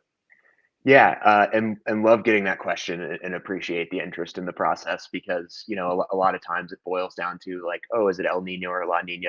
That's part Right. of it, but there's more to it than just that. But we'll start there. So we are currently in a La Nina, and as we know that weak La Nina state does favor Atlantic hurricane activity. But beyond that, we're seeing two things that really tell us a lot about the ENSO state. Mhm, One is that our models that predict out from NOAA if we are going to go into an El Nino or a La Nina. They are giving a very low chance of an El Nino by the time that we are in peak hurricane season. That sits at about a 10% chance right now. So not something to count on, unfortunately, because if we were to get an El Nino, that would bring some more wind shear to the basin and really help to tamp down hurricane activity. But I don't think that's going to be the case this year. Beyond that, we are also looking at sea surface temperatures. So one of those areas, believe it or not, is the Coral Sea off the coast of Australia. When that area is warm, which we're seeing right now, it makes it very difficult for a La Nina to shift to an El Nino. So that tells us more than just the current state. It tells us a little bit about how that's going to be able to change. The other thing that we are seeing is warm sea surface temperatures in the subtropical Atlantic. So not the typical main development region where you get waves that roll off of Africa, but the way that that matters, and tell me if I'm going into too many details here, is that when you get warm water in the subtropical Atlantic, it weakens the Bermuda High. And the Bermuda high pressure that is typically a feature in the subtropical Atlantic, that drives a lot of the trade wind flow in the main tropics where we see our tropical systems form. And when those trade winds are not as strong at this time of year, you don't upwell as much cold water. So it offers an opportunity for the tropics to warm a lot by the time that you get into peak hurricane season. There are two other main things that we look at, and that is analog years. So we want to look at years that if we run the data that we have right now, what are other years that looked really similar forecast-wise to this one? And coincidentally, this does not always happen. One of those analog years that matched really well was last year. So we are expecting something similar to that. Beyond that, we also look at statistical and dynamical models. And what those are really acting to do is take the conditions now, move them forward in time, and figure out what is August, September going to look like, the time when we really expect the hurricane season to get going and be intense. And those models are showing an Atlantic that is once again, unfortunately, conducive to tropical cyclone and hurricane development. Wow. We do have a call, and I think this is a good question. I was actually going to ask this myself. Richard wants to know if you can explain what El Nina and La Nina, but I think it's El Nino and La Nina. So what do those mean? More than happy to, and I think the easiest way to put it is in the Pacific you have trade winds the same way that we do in the Atlantic, and those are going to blow from Central America towards Asia, and as those winds blow, there's a typical state of the atmosphere that we expect them to operate at. What happens in La Nina is those winds are blowing harder, and that pushes a lot of the warm water away and upwells cold water along the South American coast. That cold water is a driver for Atlantic hurricane seasons. That cold water means that you have less convection and air coming together in that area of the world. And as that air comes together, it will push out in the upper levels. So that drives wind shear. And that's a big part of what helps knock down hurricane activity in an El Nino. So in a La Nina, you don't get that. You get that cold water upwelling off the coast of South America. In an El Nino, those trade winds actually reverse direction. And then you push the warm water towards South America and you start to bubble up more thunderstorm activity closer to home. And the outflow in the upper levels of those thunderstorms helps bring more wind shear to the Atlantic basin, and it makes it harder for storms to intensify. Wow. So folks, again, we'll look at the prediction here specifically for 2022, but essentially what we have happening is sea surface temperatures right now average across the eastern central tropical Atlantic are currently near average, but the Caribbean and subtropical Atlantic sea surface temperature warmer than normal. So makes for perfect conditions really. And there's a reminder here that one hurricane, for those of us who live, in the tropics or who live sort of on the shorelines, it only takes one storm for you to have a quote unquote active hurricane season. So the report is actually out. I'll share the link with you guys. It is a 36-page report that goes into quite a bit of detail. But if you are interested in how they come up with these predictions, then I'll certainly be happy to share this with you. So The other interesting thing, Alex, is for people to be reminded that hurricane season might start in June, but we can have preseason storms even before that start date, and we can have storms that go past the quote unquote official hurricane season. And in fact, historically, some of the worst storms have been outside of what is normally determined as hurricane season. Tell us a little bit about those out of season storms.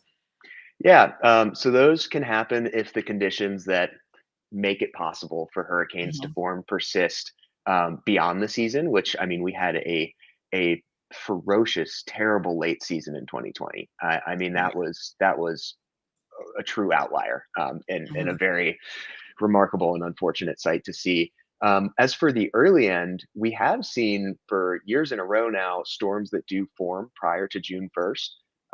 But as far as moving the season out, which is an area of ongoing debate amongst emergency managers and those in the weather community, if we are really trying to capture hurricane season and make sure that people are ready for the intense storms, the bounds are pretty good where they are. We are capturing most of the part of the year where you really need to be prepared and have your guard up. Now, that doesn't mean let your guard up the second that that date's over. But as far as trying to make sure that the most people are prepared, we are capturing a lot of that activity. And as to the early end, 1970, I believe, was the last year that we had a storm that was hurricane strength, so not just a tropical storm, Mhm. occur before that June 1st start. So you do get your outliers, but by and large, the typical bounds of hurricane season are pretty good at defining a hurricane season.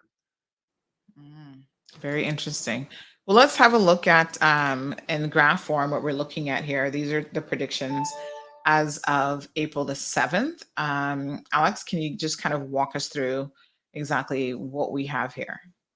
Yeah, so we are predicting 19 named storms this year, nine of those to become hurricanes, and four of those to become major hurricanes. Those are a bit above average, but one of the things to note in that 19 number is one of the things that we are seeing in recent years is our observing capability goes up, and we have better satellites and better resolution. Is a lot of times we get a few more storms because we can see them now, because we'll see some storm off the coast of Bermuda that really did become a tropical storm for a day or two. And scientifically, that's interesting, and it bumps the number up a bit. So that's driving a little bit of the 19 storms that we're seeing. But overall, we are expecting an above average hurricane season. And those other factors, I'd say the most important one to pay attention to is accumulated cyclone energy, or ACE.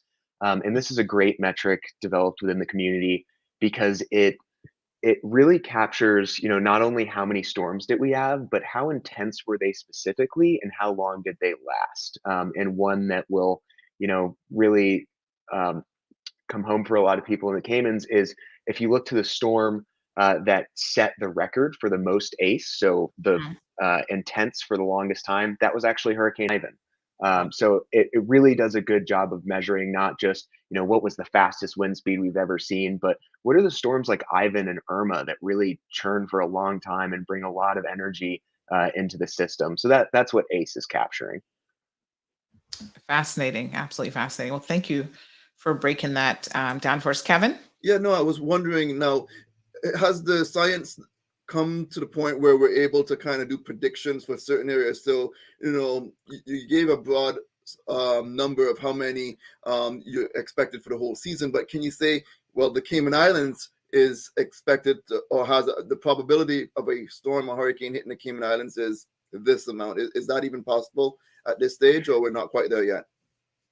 So as for specific areas, I don't have the number for the Caymans off the top of my head, but that is something that can be done. But let me tell you how that is done, because one of the misconceptions with a technique like that is that it's really hard to tell where something will go until it forms, and even then, it's really hard to tell outside of that 5-day window where you get the forecast cones. So how we're able to derive a probability and the probabilities that we share here. So, for example, I think I have one for a storm tracking through, yeah, a major probability of a major hurricane tracking into the Caribbean. That's set at 60% this year, and the average for the last century is 42%.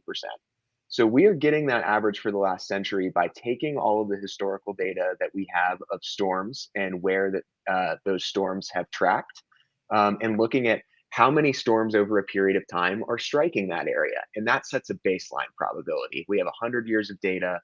In 50 of the years, this area got hit. So that would set a 50% probability. Now, what we're doing is we're using the seasonal forecast and how many days we're expecting to have storms, how strong are those storms, and we're using that to either elevate or lower the probability across the board. So that's how those numbers are formed. And I know you're looking at the numbers and the historical data. So, like, how accurate have the predictions been over the last decade or so? The linear correlation is about 0.66, the R squared. So I know that's a kind of hand wavy metric, but when you consider predicting a hurricane season as early as April, especially since spring is one of the hardest times to know what El Nino or La Nina are going to do, it's pretty darn good. So the predictions do give us a very good idea of what to expect in the hurricane season. Of course, there's plenty of wiggle room in that metric. We could go above or below, and there's always some amount of error. And there are bust years where things really don't pan out the way that we expect, and we learn from those. But overall, the forecast performs pretty well. So yeah, no, very, very interesting discussion Absolutely. and stuff. I mean, it's pretty cool stuff in my opinion, because I'm a weather geek. So Yeah. Same So here. what would you recommend? I mean, in this country, we're looking at we have a new ministry of sort of sustainability, and we're starting to really understand how the environment and the things that we do are impacting weather systems. Is there anything that you think the Caribbean as a region can do? Is this more of a global issue? What part do we have to play in having concerns like the tropics getting more and more active, or storms intensifying in a shorter period of time or lasting longer? Would you have any advice for our listeners in terms of what they are able to do individually or collectively as a country and as a region? Yeah, so that is one that is a challenging question, and one that we're facing globally right now, right? I mean, Mhm. things are changing across the board, and there's a lot that we need to do to prepare for this. And at times it can be really dramatically overwhelming. The best thing that the individual listener can do is go to caymanprepared.gov. I mean, have your emergency management plan ready to go. Losing property is a terrible thing, but property can be replaced. Lives Mhm. cannot. Don't get caught off Mhm. guard. Be totally prepared to go to a shelter, be somewhere safe.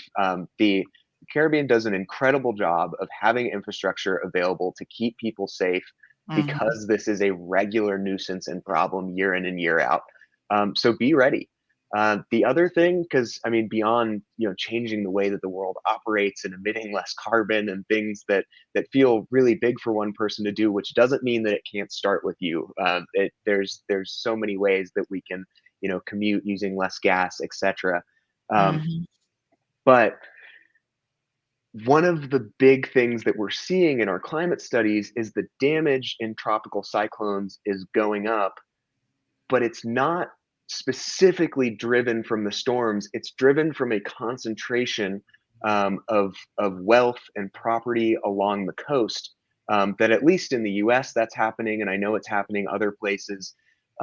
If no one lived on the coast, no one would be inundated by storm surge. So that's a lot more Mhm. difficult in an island community. But Mhm. there are ways to build smarter, and make sure that we don't put structures that aren't ready for something like this, like right on the coastline. There are ways to build things a little bit more interior and at least be a little less susceptible. And that goes way into the engineering side of things. But we need to build sustainable. We need to build things that are ready to withstand things like this, and not deliberately put ourselves in harm's way with our future plans. Yeah, well, that's fantastic advice because, even here in the Cayman Islands, we've been talking about what's a reasonable setback. Everybody thinks that they want beachfront property, and we've seen, beach erosion, as you said, storm surge. I always chuckle when people say to me, even, "Oh, wouldn't you love to live on Seven Mile Beach?" And I say, "No, Nope. not really, because when a hurricane hits, that's the last place in the world that I want to be. I want to be inland, you know." Um, yeah, and then when you see storm surge coming in 10, 15 feet potentially with a major hurricane, that's nothing to laugh about. It's a very, very serious situation. Even with Hurricane Ivan, a lot of us will remember the coastal areas, all the way from East End straight down into Town and South Sound. Some of those homes, multi-million-dollar homes, there was nothing left because the storm surge literally came in, took all of your expensive furniture, electronics, everything, washed it out to sea, and you were left with, if you were lucky, a shell of a concrete house. But setbacks, I think, are really, really important.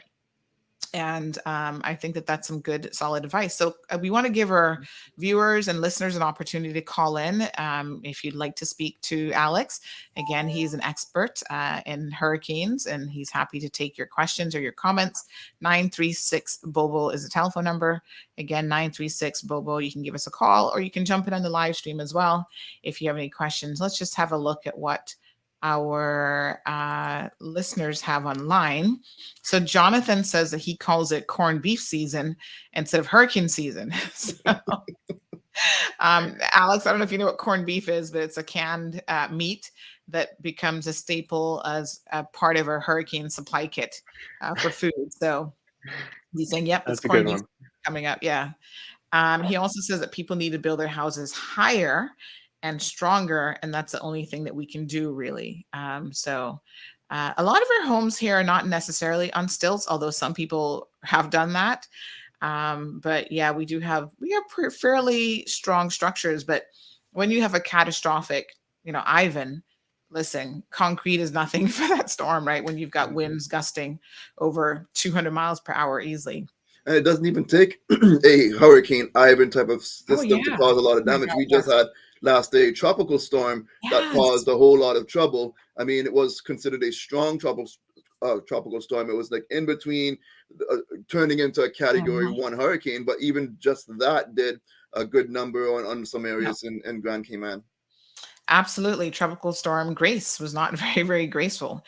She uprooted a lot of plants. Do you know much, Alex? I don't know if you get into this, but do you know much about the importance of foliage and how natural vegetation and plants can help even along the coastlines and further in to, help to break up a storm or just to help to protect, people from the real powers of some of these storms? Yeah, so that does go really outside the scope of what I do, but at least from growing up in Florida and living near the coast, it was always something that I respected, that natural foliage is there because it's a natural defense system. And when we uproot that and build over it, we take away some of that ability to hold on to that sand and soil and the things that keep our beaches in place. So I know that the way that nature was designed and intended there is really helpful to be resistant to these things. So it certainly plays a role in trying to keep nature in the way that we see it intact. Hmm. Yep. Very good. All right, Kevin, anything else for Alex? I know he's super busy. Yeah, no, absolutely. I think he did a great job at least summarizing some of the Hmm. predictions and really appreciate, bringing your knowledge. I know it was a really busy time since the predictions just came out yesterday, and I know there's probably a high amount of people requesting interviews and such. Really appreciate you taking the time to speak to the Absolutely. folks here in the Cayman Islands as well as, bring your knowledge to us. But I'll leave you. Do you have any final thoughts or advice that you want to leave us with before you head on out? Yeah, and I mean, this was said earlier, but it always bears repeating. We could forecast a ridiculous number of 30 hurricanes, and none of them could hit the Cayman Islands, and that'd be Mhm. great. We could forecast one, and that's the one that hits the Caymans. The Mm. number of storms is a scientific curiosity and a reminder to get prepared, but it only takes one to make it an active season for you. Unfortunately, it's hurricane season again. The Cayman Islands are no stranger to that, unfortunately. So be prepared, stay tuned to your emergency management officials. stay safe and be lucky. Thank you Yes, so much. there's an element of luck in there for sure. Yeah. Thanks again. We really appreciate it. Yeah, thank you. All right, Alex, take care. All right, folks. So he said, "Be lucky and trust me." I know exactly what he means. I mean, Yeah. we prepare, but sometimes it's just luck of the draw. If we're gonna get it, we're gonna get it. But big shout out, thank you so much, Alex. Kevin, we know that you've been super busy. Give our viewers a little bit of an update on what you have been up to. So you've been doing weather. Mhm. How long have you been doing the weather for now? I think I've been doing it for almost 2 months now, I believe. Is it 2 months already? I believe so. I believe Okay. I'll have to double check when I did the first one, which was just me testing out something. Yes. And sure enough, I was like, you know what? Let me stick with it because we had one of our viewers that said, "Oh, do That's weather," right. and I was like, well, I could try to do that, and then I just said, let me just test it out, and Yep. by the next day, I put up a little bit of a green screen in my little office here, and And I it's was been like, rolling well, since. let's go with it. And Kevin has been doing such a fantastic job. Was it like riding a bicycle, Kev? Did it just automatically come back to you? It really was like riding a bicycle. It just came back Yeah. to me. I will say though, I did have a little bit more tools when my days over at Cayman 27. We had some different computers that did a little Right. bit more. But I still have access to some of the things. But again, there's a lot of stuff that's out there that is publicly accessible that does a great job. I mean, just from time I started doing weather about 10 years ago for Cayman 27 to now, so much has changed when it came to being a little bit more reliable with some of the things. Is it perfect? No. I remember always laughing at the joke saying you could be wrong. The only job you could keep is if you could be wrong every single day and still keep your job. Is the weatherman. I remember people used to tease John Foster God. back in the day for that. Yeah. It's going to be nothing but sunshine. And I know, and you look outside and it's cats and raining. dogs. I know. I used to chuckle at that as well because I'd be like, you know what? I'm going to predict the weather by just looking out the window and Yeah. seeing what's happening because Cayman can be so bizarre. Like It literally, is. one side of the street is raining and the next side it's sunshiny. And as kids, remember that saying when you were kids that you learned that when you had like the rain and the sunshine together, you would say that it was the devil and his wife like fighting or something Yeah. like that. That was like really funny. And it was John Tibbetts, Director General for our National Weather Service, the Cayman Islands National Weather Service, that also explains kind of how the percentages is because some people think when they said, oh, it's a 10% chance of rain, the way you think of that, it's not. It's a bit confusing and trying to break that down for people to understand that it's 10% within that area of coverage will likely get some rainfall. And it's kind of something you almost have to visualize because just speaking it is very hard to really try to illustrate. So, I kind of went away from some of the percentages because it just, when we're processing it, it just doesn't make as much sense to most people. So I know I do sometimes talk to him sometimes and kind of have some ideas that I bounce off him saying that, I think we need to do a little bit better job at explaining things. And, they've made some good changes. Yes, there's some more to do, but I mean, they do have a fantastic team there and they are the official weather voice for the Cayman Islands. So, any watches or warnings and that sort of stuff that's issued, that's where we have to depend on getting that information. But again, here on CMR, we will be keeping a very close eye throughout the hurricane season and bringing it to you as soon as possible because, the sooner people prepare, the better it is. The outcomes typically is. We want to make sure that we are giving people as much information that we can without confusing it so people could make informed decisions. Absolutely. And, Kev, last year we had a number of storms, couple that, took out the power and we were doing live streaming throughout the entire storm. And I tell you what, people really appreciated having that sort of connection to just know that there was somebody online who could chat with them and just talk things through, talk about what the predictions were, if they were having just any sort of general concerns. Mhm. I find that as a community, we need that togetherness when we're the most stressed. Yeah. That's how this show got started on our social media platforms, because during the pandemic, people are like, I need something to do in the mornings. And we saw the need and we were like, okay, let's just start live streaming first thing in the morning. And we were trying to dissect all of the COVID related regulations and informations, because sometimes that was so incredibly confusing. People had a lot of questions, and, they just wanted to share what was on their mind. So it's fantastic now that this is on radio. And of course, folks, we will during hurricane season ensure that any upcoming storms, that we're here for you as much as possible. We've got a contingency plan. I'm actually working and trying to get a backup generator in place, so that if we lose CUC power, we still have an option for generator power to kick in. So these are some of the plans that you've got to have in place. I want to do a big shout out to Simon Boxall, who has already reached out to us in advance of the upcoming hurricane season and said that his team actually wants to come on the program on June the 1st, which marks the start of the 2022, the official start of the 2022 hurricane season. So they will be on that Wednesday to share some local advice for us. And of course, he's part of the communications team over at Hazard Management. And I will say the prepared .ky website does have a lot of really good and valuable information. And I mean, if you haven't been to Cayman Prepared website, you really need to check them out, because they do have excellent resources that doesn't take 2 minutes to put together. It took a lot of work. And it has a lot of good, valuable information that people should know from now, again, so they could start preparing.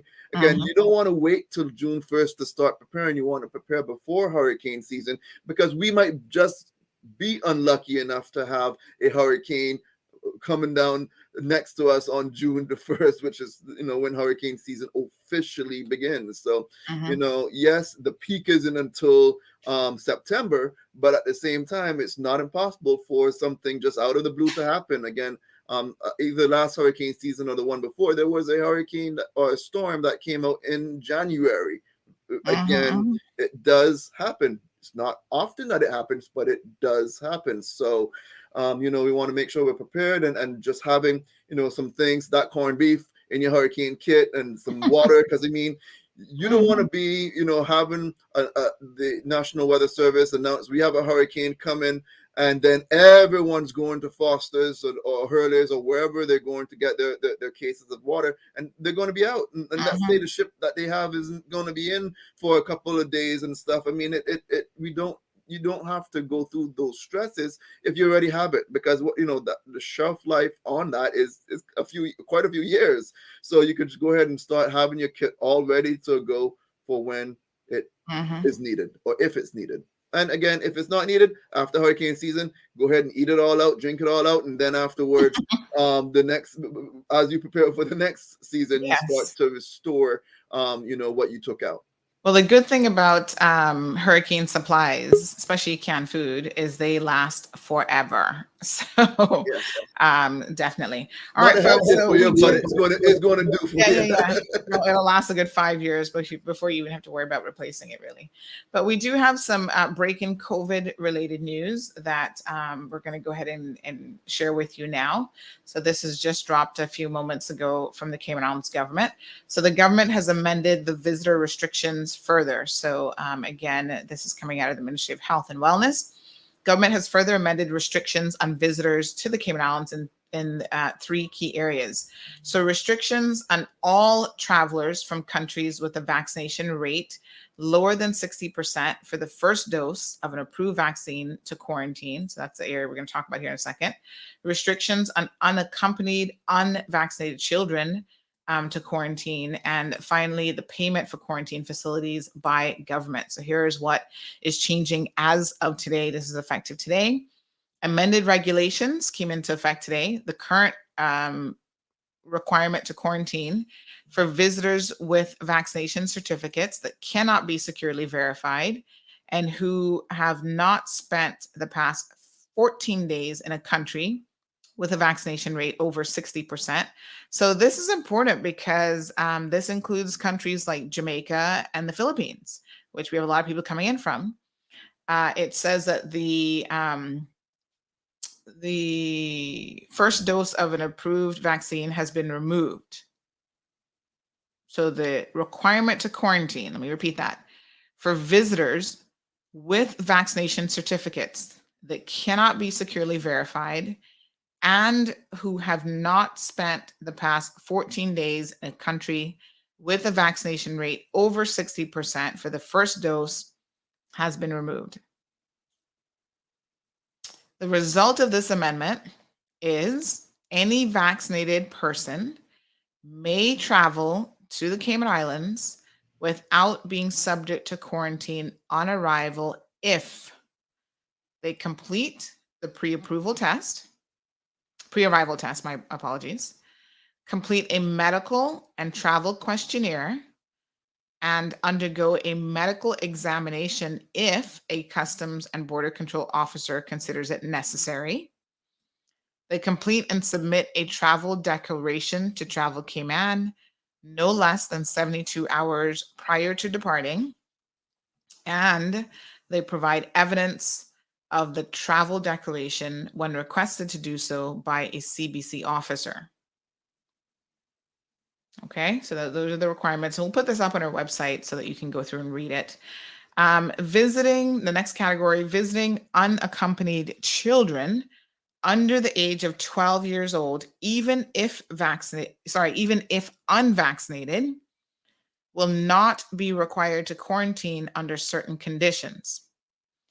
And they have said that the unaccompanied, unvaccinated children will be required to quarantine if they intend to reside in a place where an unvaccinated person over the age of 12 is also residing.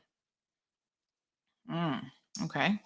Unaccompanied, unvaccinated tourist visitor children are still not allowed to travel to the islands. So that's if they're unaccompanied and unvaccinated tourist visitor children, which I don't think that impacts a whole lot of people.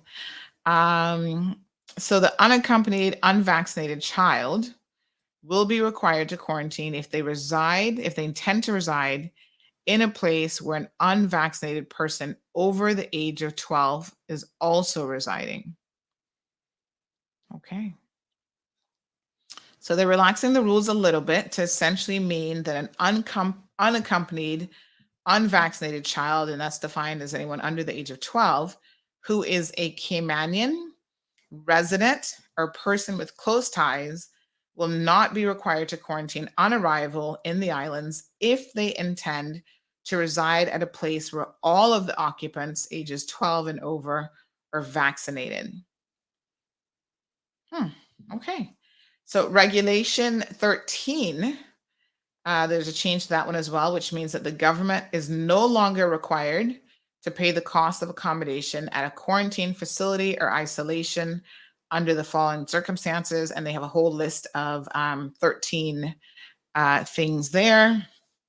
So again, we'll put that on the website so that you can read this. And they've got the full regulation. So this is the Control of COVID-19 Travel Number 2 Regulations 2022, which is now scheduled to expire on May the 31st.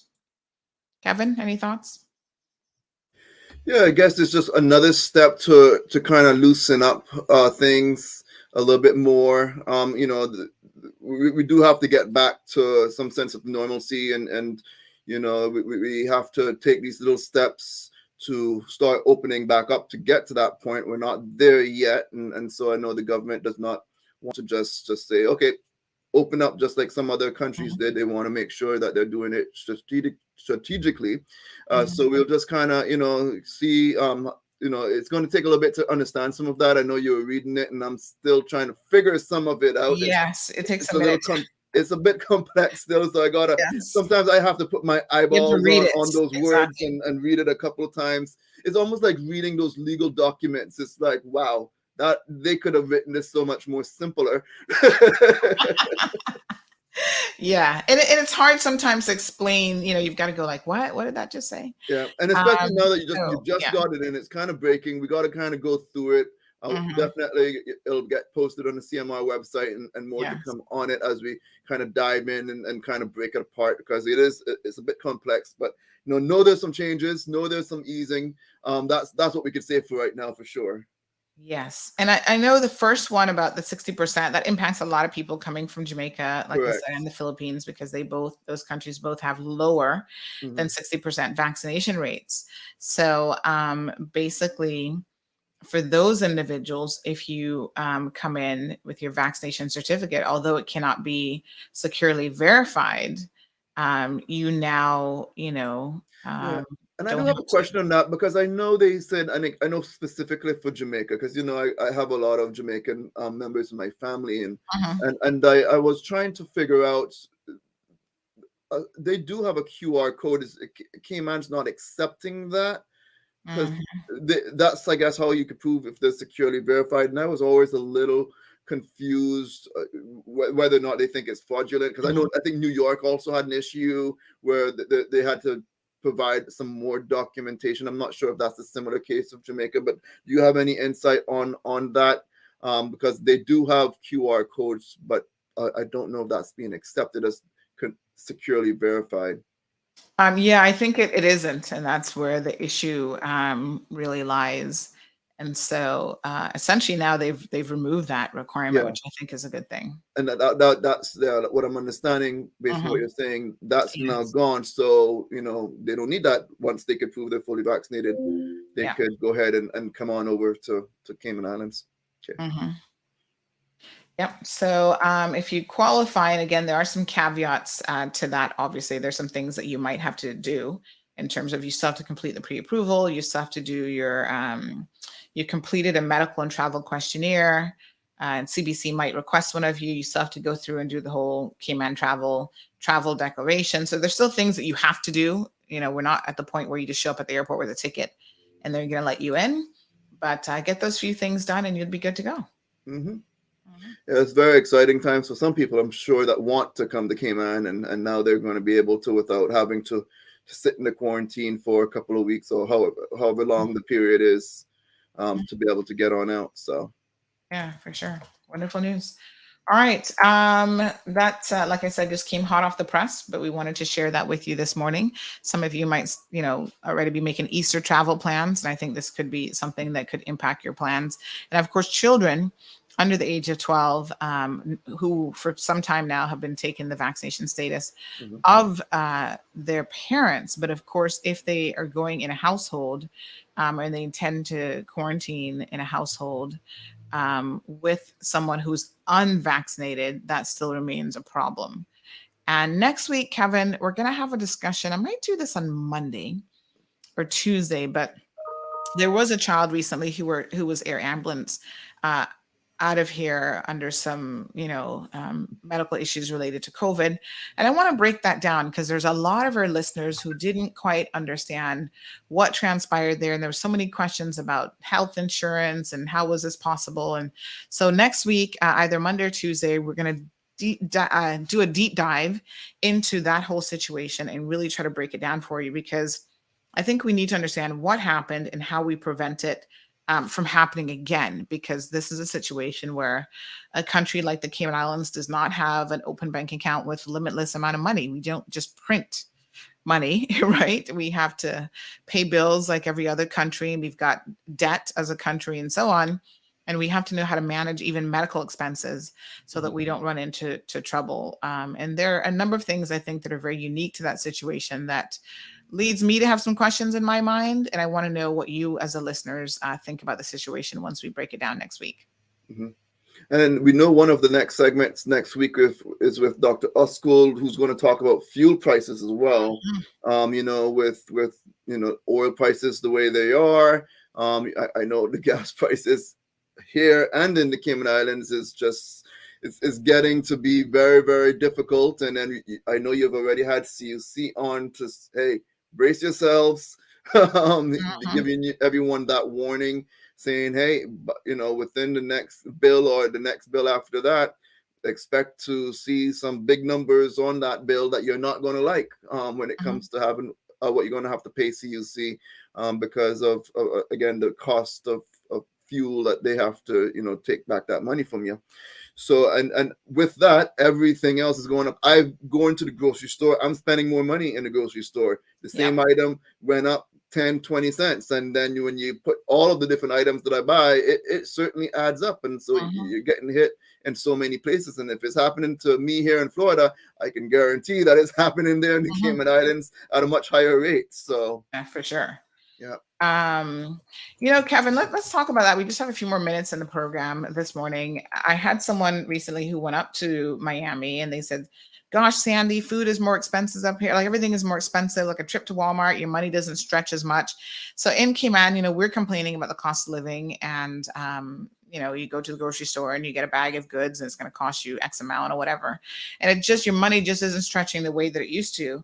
But the reality is everybody around the world is feeling this crunch. Tell us a little bit. You just shared, you're feeling it, you're seeing it in real dollars and cents in the US as well. Absolutely. I actually don't even go to Walmart anymore. Because once when I was younger, Walmart used to be the place to bargain shop. It is no longer that. Walmart, they strategically increased their prices over the years, even before the pandemic and the fuel prices.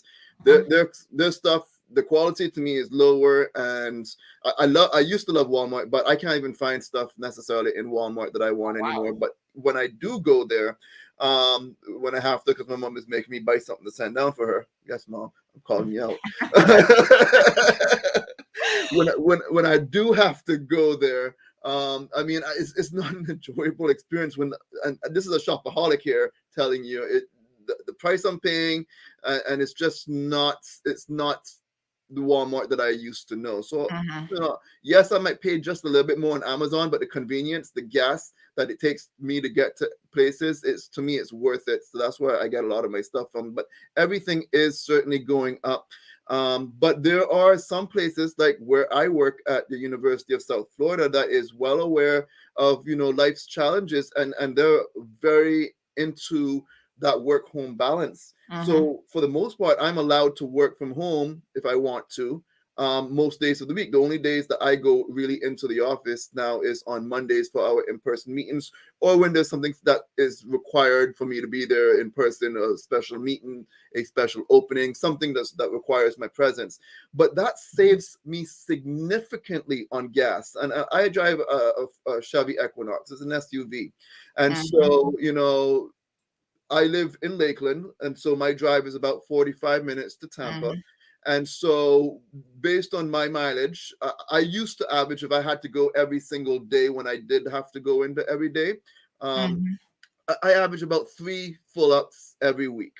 Now I'm doing maybe once a week because I don't have to go as often. So that's saving me a whole lot of money. And this is something that one of the things that I say that Cayman did not do a good job at during the pandemic is allowing the employees to work from home. There is absolutely no reason why some people have to come into the office. They could get a lot more done at home, and the work-home balance is so important.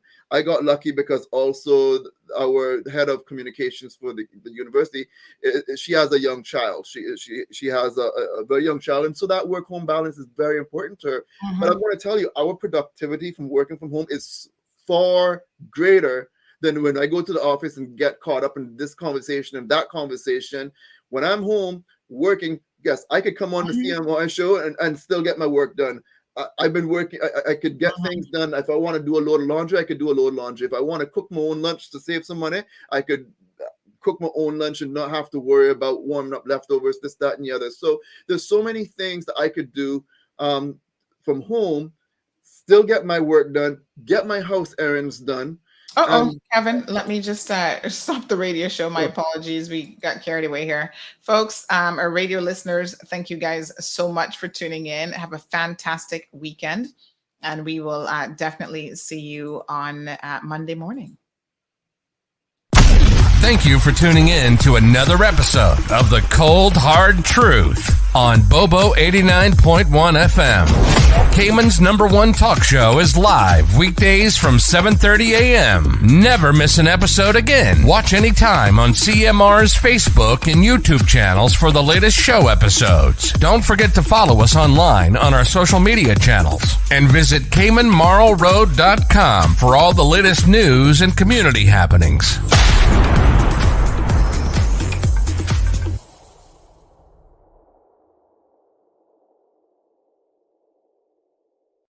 Gotta be careful with that time. I need something that like flashes on the screen. I told you what to do. 9:29. Set you an alarm that go not the audible alarm, but the vibrate alarm.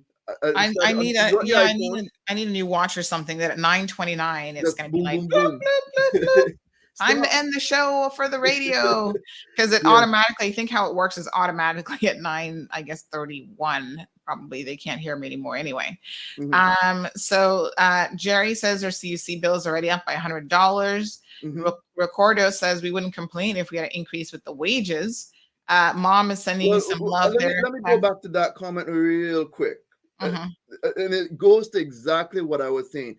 Okay, it might not be an increase in your wages where they're paying you more, right? But in fact, the businesses can benefit more if by not coming out of their own profit by allowing folks to work from home, so you could save money by not having to spend as much on gas and food and everything else. So it doesn't cost the business anything. They're going to still get their productivity. Now, if you mess up now and you horse around at home and you don't get your work done, now that's a problem. That's when then they're going to say, nope, you can't work from home anymore because you missed out on this opportunity because you did bad things when you should have been working. So again, nobody is, for my employer, is saying, oh, you have to be in front of your computer. No one's checking up on me because my work is always done. As long as all my work is done, and in fact, I get to do even more work because I don't necessarily, dock off right at 5 o'clock. I sometimes get other things done at other times, and my work is always done. As long as I am given what they need me to do, that's what really matters. And understand, not every single job out there that's a possibility, but there are many jobs out there where it is possible.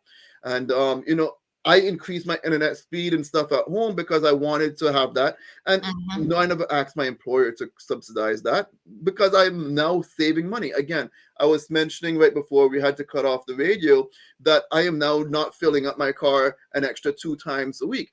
Now, I have an SUV. Right now with the gas prices, each fill up is, again, I know Cayman's going to even be more than that, but my fill up is around $60 for my SUV when it's on an empty tank.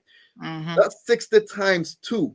That's a lot of money that I'm able to now put into other things, and I don't have to say, hey boss, I really need a raise. Because and again, here's the thing too, Kev. Your SUV is 60. Mine, the last time I filled up 2 days ago, was $90 CI. But I don't have to commute or travel as far as you do because I'm not going 45 minutes each direction anywhere. Yes and no. There's a little bit of a balance, and I got to put it into perspective. Even though I am driving that amount of time, that is highway mileage, which is a lot better mileage, more efficient. Right. You're burning a lot more fuel sitting in traffic in Cayman, which we know Cayman Islands have a heck of a traffic issue. People are sitting and idling. Well, thankfully, because I also stream from my home studio, I don't have to worry about hitting a lot of that traffic. So when I leave out, it's not that crazy traffic in the morning. So, But no, I mean, flex time is really good. Miss Janet says that civil servants, in her opinion, were more efficient working from home. And she now understands that supervisors are the stumbling block. People can save on gas and lessen traffic on the roads. Sari says working from home would save on gas and then the CU bill goes up. Yes and no, because, let me tell you what I've done, because I've noticed now we're getting to the warmer months. What I have done, because I have a little home office area, I still kick my AC up, but I use my ceiling fan to circulate the air in my room and close the door. And when I do have the cool times, I open up my little window right here, and I can get nice, cool, fresh breeze inside here if I want that. So, I don't need the whole entire house cold. Yeah. For And me to be I in one find, room. I mean, I don't know what temperature people need to be at to feel comfortable, but I think a lot of people have the AC like way lower than they need it. Mm-hmm. I mean, I don't personally, most times 78 is perfectly fine with a fan. Yeah. I don't need to be cold where I need to be wearing warm clothes under the blanket, a sweater in my house. I think that there are definitely ways that that you can, Yeah. be more energy efficient within your homes. Absolutely. And driving your car, there's wear and tear in the car, so it means you got to service the car more frequently. There's Absolutely. the gas. There's the time issue as well. Not Yeah. having to commute has saved me a whole lot of wasted time sitting in traffic and Yeah. stuff. So I mean, there's so many different benefits from doing so. So yes, my light bill might be a little bit higher, but it's nowhere near, or you can't even compare it to the amount of savings I'm doing from not having to get in my vehicle. Let me tell you, wear and tear my own clothes. Mhm, I walk mhm. around in pajamas most of the day. I put on this polo shirt only because I was coming on the show. I can say a word. If I have a virtual meeting where I have to put on the camera, I'll just throw on a shirt. You don't know why I have it on underneath the shirt. So, I mean, again, there's just so many Yes. benefits. My productivity is up. Again, but you have to have that self-control and not waste the time. And again, most people are finding that Mhm. productivity is up. If you go back to even my boss and all of the others who, before it was working from home was an option to now, they have said productivity is up. The president of the USF, President Ria Law, again, she recognizes it and completely support it. We're in different times, and it's certainly something that that we are all benefiting from, the employer and the employee. Mhm, mhm. All right, Kev. Sounds good. You have a wonderful weekend. I've got to go pick up my daughter. She's out of school today, as Easter break starts for some people. She has not even a half day. They were just doing a little breakfast event. So I'm going to pick her up and we're going to do some fun stuff. Today is some mommy and daughter time. What have you got planned going into the weekend? This weekend, I don't think I really have anything on my agenda. Really, I'm just going to kind of take it easy, probably clean up the house a little bit and just relax and enjoy it. So, yep, that's my plans. Do nothing. Nice. Wonderful. All right, Kev. We'll have a good weekend. We'll get our weather updates from you, I'm sure, this evening and then again Monday morning. So Kevin does 2 weather updates, mornings and evenings, Monday through Friday. So make sure that you check that out. I'm sure if there was anything breaking weather-wise for the weekend, he'll put in the evening weather segment. So thanks, Kevin. No problem. Everyone have a fantastic weekend. Take care. All right. Thanks a lot. All right, folks. Again, that's Kevin Watler, CMR's weatherman, joining us this morning for the weather discussion that we had, and just checking in. We haven't spoken to Kevin in a little bit, so it was so good to see him.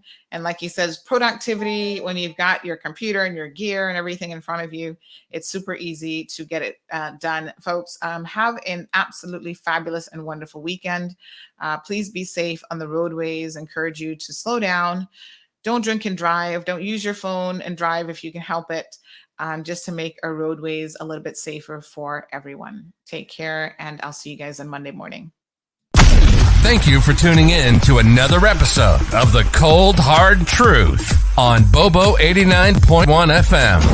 Cayman's #1 talk show is live weekdays from 7:30 a.m. Never miss an episode again. Watch anytime on CMR's Facebook and YouTube channels for the latest show episodes. Don't forget to follow us online on our social media channels and visit CaymanMarlRoad.com for all the latest news and community happenings.